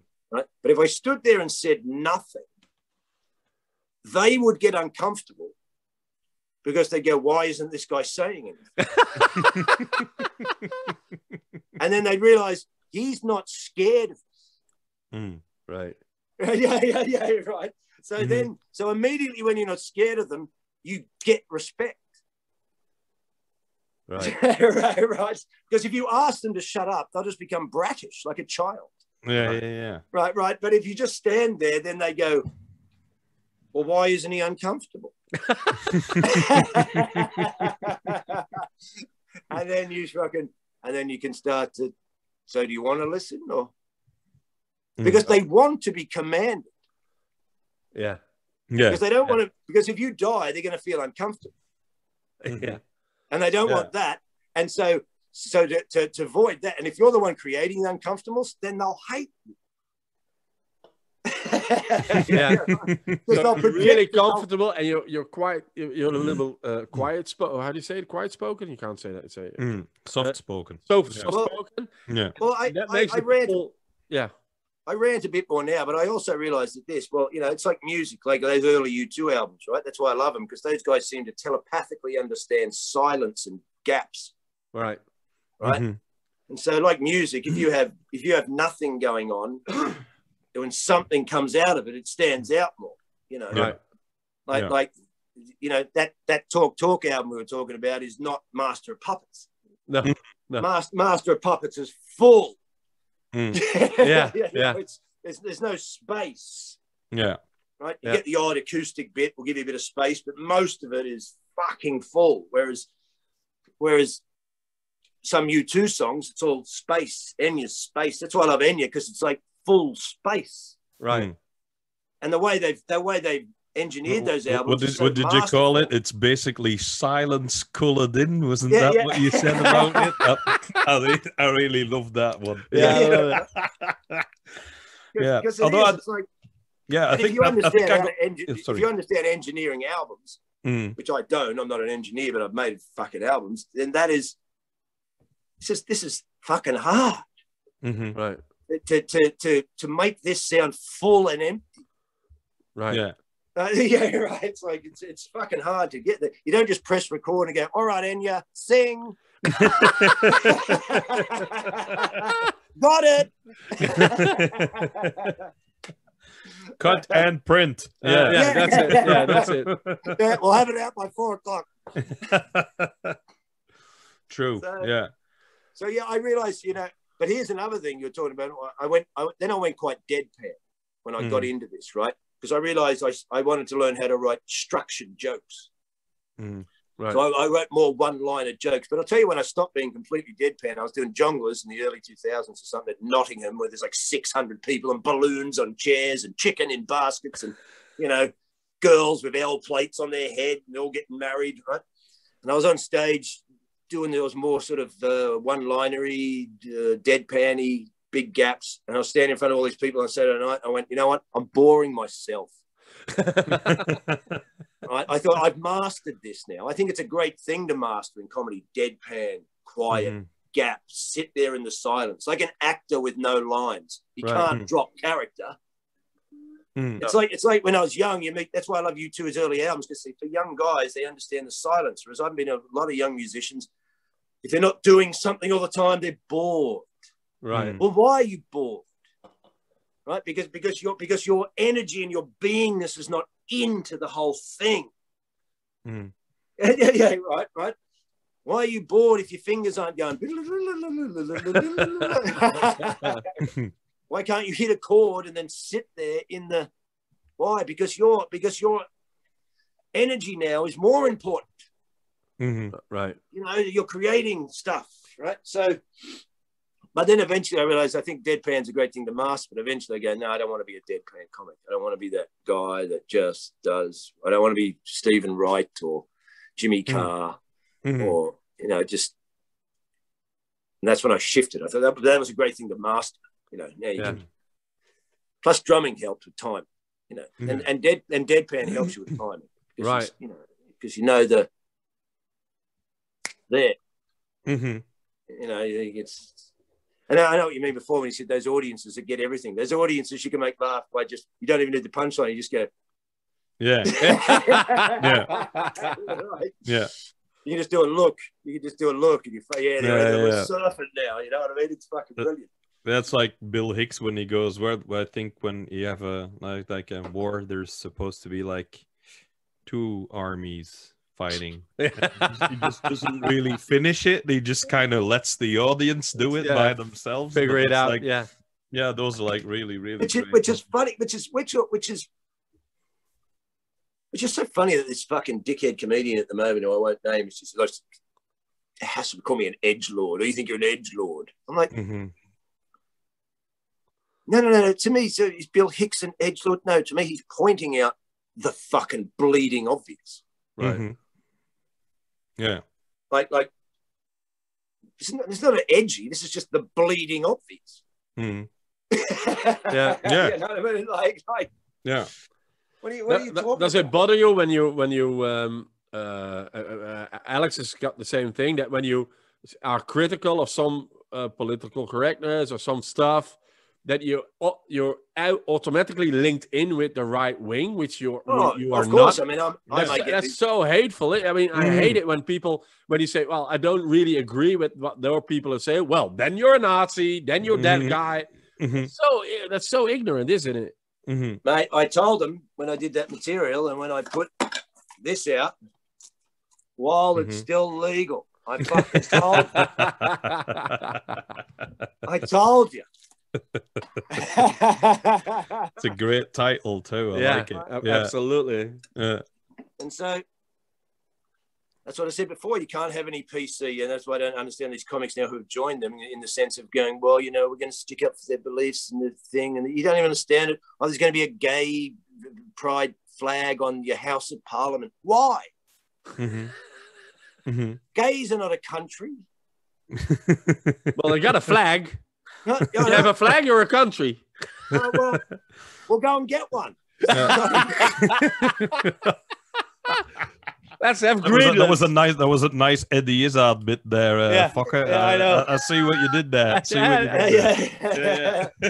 No flag, no country. No flag, no country. According to the rules, which I've just made up. Which is a very important sentence there. Exactly. Yeah. But it's like this. It's like Mm. this now. You have to go. Do you give in? Well, I can't give in because they're asking me to give in to insanity, so I won't jeopardize my spiritual or psychological health for you to go. You to go, well, you can't do jokes about this anymore. Well, I'm not coming in here because this is not a comedy club. This is like, what is this? Mm-hmm. Right. Because what are you going to say? Shall I not write any jokes about sharks in case someone's been attacked by a shark? Mm-hmm. Shall I not write any jokes about my house burning down in case someone's house burnt down and their grandmother was in it? Shall I not write a joke about Monopoly in case someone's kid choked on the Monopoly piece? Shall I? See, so you're in a subjective prison of nothing. This is called mass communism, surveillance state fascism. Yeah. Yeah. Right. This is thought control, mind control, absolute silencing of you being a human being. And you comics out there think, oh, Steve just thinks he's an edgelord and he's going against the grain. No, you're part of the enemy now. And you're part of the destruction of your own countries and humanity.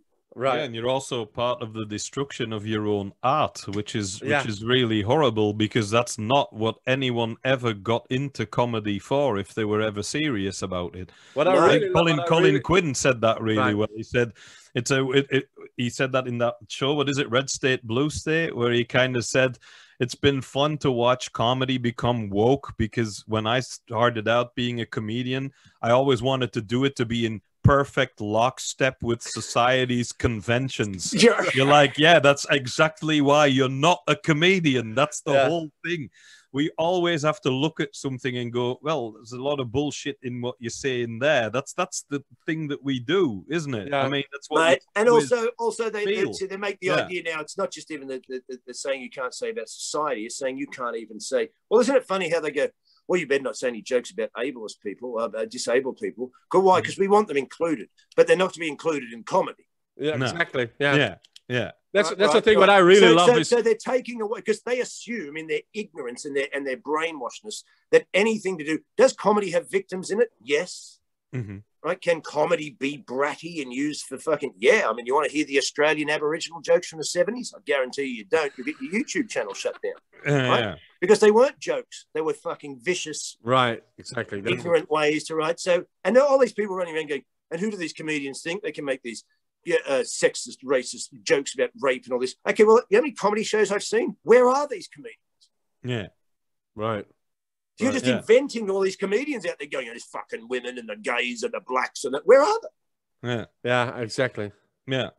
Because I've been to thousands and thousands of comedy shows. Mm. Right. Yeah. What are you talking about? You're talking about it's actually a lot of fun to do. Like in the last show that I did, I had a whole bit about a guy that gets beat up by his wife, where you get like the other way around. And then you kind of build it up all the way to the point that he hits her back once. And it gets like a huge cheer out of the audience when that happens. And I go, and that in the middle of Me Too, I must really be a genius. Because I just got you to clap at something that nobody agrees with, which is the most fun to do, you know, just to play with everything that's not supposed to be laughed at. That's the best thing to do. What I love about audiences is that when people in the audience say, well, there's some people in the audience say, well, you can't make jokes of this, that, but most of them say you can make jokes about everything except the thing they are attached to. Yeah. You know, if they have a disabled family member or something, they say you can make jokes about everything you like except about. But if everybody says that, you can make jokes about nothing anymore. Mm. Exactly. And also it's this, you know, I know you don't have to be a genius to know. I know when a joke is made to hurt. Right. Mm-hmm. Yeah. Intention. Right. It's all it is an attack disguised. Right. Yeah. Right. Well, all the comedy I've seen in my life, where did I see that? Never really. I've seen it a few times with beginners, with people who are just starting and they want to shock because they want to be Alex Agnew or Stevie. They were, no, I want to be a shock guy. I'm going to say something really hurtful. But it's not funny. It's not. That's just a slip up, isn't it? It's just a guy getting his feet. Trying to be something they're not. Mm-hmm. And then it goes wrong. But experienced comedians, hardly ever. And maybe because never. Here's the thing. It's also like, you know, do I think you can make jokes about anything? Yes. If there was a car accident this afternoon where a family got killed, would I go out tomorrow and get a joke out of it? No, I wouldn't. No. Why? I don't see why I would make a joke out of that. It's so. Also, you do have boundaries. No, I have manners. Yeah. Right, and have an understanding of simply what, you know. Right. I'm not going to laugh at some family who they think that laughter is just laughing at the person. Yeah. Right. No. There's a thing in here. Sometimes the joke is just a tale. Like it can be just like a metaphor for the, you know, the outcome comes out askew in the way you didn't think it was going to go because it's showing you a point about something, you know. And how dare you take away the healing power of laughter? When you meet the Northern Irish, have you met a bunch of people with a better sense of humor? Right. Yeah. Where do you think they get that from? Right. Yeah. From fucking pain. Years of shit. Yeah. Right? From fucking Yeah. pain. Why? Yeah. Because the laughter fucking helps heal the pain. Right. Yeah. And because True. they've been indoctrinated by this Luciferian structure, then everything is inverted. So therefore everything is anti-life. And all their ideologies are anti-life. They tell women to stay away from men. They get women to cheer that they can have abortions. They get the divine mother to cheer it can kill fetuses. Yay! Everything is twisted inside out and inverted into a Luciferian just orgy of degradation. So disguised as what? Oh, non-discrimination and equality and the expression of everyone. Well, you wait till you see your little Dante's Inferno that's going to manifest out of fucking this chaos that you have. That makes, maybe is that the because I want to wrap it up a little bit because I have another podcast after this. Oh, for fuck's sake. For real. Oh, for fuck's sake. No, I want to talk about one last thing because in the year that just before you start, fucker, are we going to do this again? Because we need absolutely. We need more of this. No, this is really I want cool. so hard to do this again. Yeah. We're going to do this again. But for now, I want to ask Steve one more thing because I think it makes it the circle round is that in the year you've not been able to go on stage and stuff. You've been making videos and you've got another metal band. You got an old band back together, or it's a project you do. I made a solo album. So I played. All right, a solo album. Yeah. Sorry, yeah. All right. So I did everything. But you've been working on that for a while, haven't you? Because I heard it's been done some for things that you did like 10 years ago that you were working. It's been done for ages, and I was going to put it out. Yeah. I was going to do me tour and then stay with me hot South African girlfriend and take her to Australia for a bit and put the record out and relax and play drums. And instead, I decided to walk through the dark valley of the shadow of death.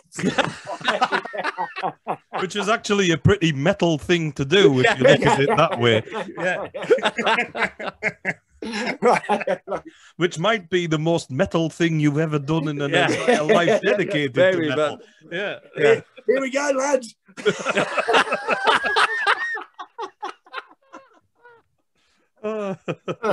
Hopefully I'll see you soon. But it's called Eternum, yeah? Eternum? Eternum, Alone Before the Breath of Beasts. It did come out. I did print them years ago with a different name and a different cover, which no one really have. A couple of people had in Australia. All right. Oh, great. Do you have like a vinyl? Do you have it on vinyl as well? Well, it's coming out. It's getting pressed on vinyl, hopefully in the next week or so. So then, wow. Well, I'll reserve one. I'll buy one. I want one as well. Yeah. So, there's a clip on YouTube. Have you seen the clip on YouTube? Yeah, the Beyond What You See. Yeah. Yeah. I love that. I love that. I think I've sent it to you, Alex, when I watched it. It came out last October, and I think it's. I'm not big in metal. I know nothing about metal, but I really like the song. It's a 7-minute song. It's a really good song, and you're singing on it. Yeah. So I've just made a clip, another one. I've got a bit of pre-production to finish on it, but I've got another one which is. When you're gonna perform live, when that's gonna happen, are you gonna drum and sing at the same time? No, I'm not gonna perform live. You're not gonna do it? No. I just want to have enough. Why can't I just have a ton of money so I can have a studio somewhere in fucking Sweden and never come out? Oh, hey, Yeah. Yeah, Alex, come over. Yeah, okay. Fucker, come over. Yeah.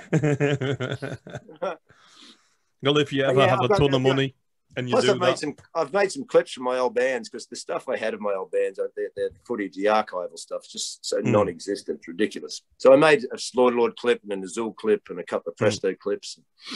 Yeah. Okay. I'm going to put all that stuff out soon on the channel, and then I have to get the vinyl. Yeah. And then I've got this new clip finished, and I've got a rough cut. Maybe I'll send you the copy of the rough cut if you want to see it. And then, oh yeah, we'd love to. Mm-hmm. So if people want to buy stuff or want to, well, I think that album's on Spotify. I don't know anything about that world, Spotify and all that. So whether you buy it or you just steal it, I don't know what you do. So, and so your website is stevehughes.net. Yeah, I think my website's a bit of an old, dusty, fucked up thing, which it doesn't really function that well. So don't go there for much. It's getting fixed. All right. But yeah, the vinyl's coming out, and I wanted to do a tour. Yeah. And also, all the specials coming out. It's a good thing that I taped this tour in Melbourne before I came over here. I was thinking, should I go and do it in Europe first? And I had a director and I had a guy who edits for me in Melbourne, and he was great. We had a good theatre and cameraman, and I went, well, fuck it, let's do it. It was probably a pretty good thing I did it because I've got it now. It's ready to come out. I'll send you a Vimeo copy. I've got a Vimeo copy. So we'd love to see it. Yeah. It's. I even wore a Burzum shirt in it. That'll piss them off. Oh, really good, really good. I wore my last TV thing. I wore a Shining shirt. You know the one where Nicholas Kvanforth band. Mate, I know Nicholas. Yeah, so that was a good one as well. A few people got it. Most of them didn't, but it was. All right. I met Nicholas back in 2002. Yeah. In Gothenburg with my Irish mate when he gave me one of the early Shining albums. He's a fucking character, mate. He's a full-on fucking. He's not mucking about, that fucking guy. You know, like I've been around him a lot. I've been on stage with Shining. You know. Yeah. He's fucking. Yeah. He's an interesting chap. Yeah. Definitely. Yeah. There's some great music. Yeah. True. Very good. Yeah. Not heard of it. Like, I don't know. Yeah, it's like a black metal band, but it's got a lot of influences because he does like Spanish guitar things in it, and it's like it's kind of an out there kind of band. Sometimes it goes into like jazz. Yeah, it's just wow. He's a really crazy kind of guy as well. His lyrics are very dark and very depressing and very I don't know, but he's really cool though. Yeah. But the musicians are like musicians. Yeah, the very Scandinavian. Yeah, we went to school and we study. We can play everything. Yeah. It's. I hate those bastards. Yeah, they are. They're too talented. Yeah. We decided to make a band that sounds like 70s rock, and we did. And fuck, it sounds like 70s rock. It sounds fucking like it's. Yeah. Yeah, they can really do that. The Swedish, the Scandinavians, they're really good at that. They kind of pick like a bit and go, "We're going to do that," and you're like, "Yeah, that's exactly what it sounds like." Yeah, well done. They can make a 70s rock band that's kind of like, and I'm not even in a really sort of 70s rock bands, and then they do it this kind of, they can get into this. It's good. It sounds like a 70s rock band, but it's a bit catchy or something. It's like, you've balanced that Swedish pop sensibility with I will make a satanic doom band that sounds like ABBA. Well done, Ghost. Well done. Really, that's really great. Well done. Fantastic. Thank you very much. That's the biggest band in the world. I never knew I needed. Yeah. I met that singer from Ghost too. Yeah. And he's a friend of mine in Australia. I've known him for years. He was in early bands with me. He still manages the biggest heavy metal shop in Sydney. He's friends with him. And so I was out in Australia, and Nicholas from Ghost was there. And so we went and had lunch. And it was funny because no one's ever seen him. So we're just with him. We're walking down the street in Sydney, and two blokes walk up in Ghost shirts. And I thought it's so hilarious. They have no idea. Yeah. We have no idea the singer just walked past them. Well, you actually introduced me to that band because they just had their album out, and I saw that. I loved the cover of it, but I hadn't listened to it. And you were like, "Oh, you should check that band out. They're like Blue Oyster Cult, but more poppy." And I was like, "All right, I'll try that." And it was, it's one of my. I was never even into Blue Oyster Cult. I didn't even know it sounded like Blue Oyster Cult. To me, it sounded like. I used to go, it's like the Mamas and the Papas with Fleetwood Mac meet Merciful Fate. Yeah, true. Yeah, it's like it's all over the place, but it really works, and that's like the really cool thing about it. Yeah, yeah. The older one's better. I don't listen to the new stuff much, but the older ones, it's all got a bit Papa Dolls and everything, you know. Which is yeah. I get it. That first record's got a real atmosphere on it. Yeah, you know? Yeah. It's got like this dark, evil thing about it. It's got a good. It's good. I love the later stuff as well. I like the poppy shit as well. I kind of enjoy all of that as well. But I love the fact that like in the beginning, like the first two records had this really kind of dark, evil. You were only one of the few that knew about it, so it was more fun, which it usually is. Right. When something gets really big, then you're really happy for the band because they're doing very well. But there's like a bit of you that always goes, too bad. I loved it when there was still like this. Mate, evil, I agree with you entirely, 100%. I remember when I went and saw Nirvana on their Nevermind tour, and I walked out because I was not that big into Nirvana anyway. But it was something which was a strange sort of dichotomy, I guess. It's like I realised Australian youth were opening up to international alternative rock, which they hadn't really. They'd all been quite homogenised into Australian rock. And yet it was like, I don't want these. I wasn't even in Nirvana, but I knew that was a gateway. Yeah. Right. Yeah. And so there was a part of me going, I don't want these. Because I'll tell you why. Because they wreck it. Yeah. When too many people get into stuff, it just. Yeah. Right. And it transmogrifies into something it wasn't. And it's like. That's why any band that can traverse a 40-year career or something and maintain some sense of connection. But you too, haven't always got it right. And Bono's gone off in weird ways, and like they've traversed that thing in a really way that most bands can't. No, it's true. When I saw Nine Inch Nails in '91, the thing I was telling you about, that was in an indoors festival, and in a couple of rooms, and in another room, Nirvana was playing in '91. So they had the first record, and I think the single was out. The "Smells Like Teen Spirit" single was out. Yeah. And we were, me and a friend, we were in the room, but we just seen Nine Inch Nails. So we were in the room, and Nirvana was on, and they were, right, this is one song we know. Oh, never mind, because very good. Care. Well done. Never mind. Never mind. I didn't care because I've just seen Nine Inch Nails, and they changed my life. And Nirvana was like another rock band I wasn't interested in. So No, Nirvana to me was like, I heard that first album, Bleach. These two punk chicks I knew had Bleach, but it was kind of But I was getting into Rush and everything at this time. But I was still, entirely different trip. Yeah, but I'm still well versed in underground metal and punk. Right? So that first Bleach album was kind of, I like the grunginess. It's a dirty album, like Black Sabbathy. It's got a punky, garagey filth to it, which I like better than the second album, right? So I would look at the second album more in the sense of, because I was getting into different songwriting then. So I did appreciate their ability of melodic sensibility and catchiness. Right.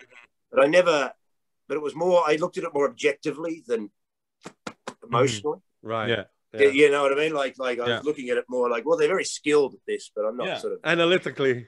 Yeah. About a lot of those Seattle bands is the one that I always liked a lot of the others better than I did. I thought, which I thought was good. But I was more of an Alice in Chains kind of guy. I thought they were like better. Darker and stronger. I thought Soundgarden was better as well. I liked them a lot more. So it just kind of depends what you like, I suppose. I thought Nirvana were good, but I mean, it wasn't the band that changed it all for me. And also just the whole the energetic around it to me seemed quite teenagery. Right. Yeah. Right. It was, not just put shit on it. It's what it was. Yeah. And I was 30 or something, getting onto the 20s, I wasn't 18. I wasn't and so. Yeah, right. And Alice in Chains, I didn't even like people calling them grunge. They're not like grunge. Their first album's dark metal with the Guns N' Roses-y kind of feel at the end of it. And the second got like a lot of 70s stuff in there as well. You can really hear where they come from. Yeah. Well, when I first heard Alice in Chains, that Facelift album, I was in awe of the ability to alchemize that dark riffing with this melodic singing, but it wasn't happy singing, but it was this. They alchemized stuff perfectly that you'd love to have heard alchemized. They didn't sound glued together or forced. It was just, it was like, it really blew me away. And the vocal harmonies were really good as well. It just sounds fantastic. And it still does. If you hear it today, it's still great. So, still there. It's still got all right, gentlemen, I'm going to end this thing. Oh, for God's sakes. I'm going to end it. I'm the boss. It's my fucking podcast, for fuck's sake. No. We're going to do it another time because I love to talk about music, comedy, and brainwashing people. I love it. Yeah. we need more of the brainwashing stuff. We need more of the brainwashing stuff. Mate, we'll go. Mate, if we start up a thing here, I'll do it all the time, mate. I'll go. Okay. We'll go.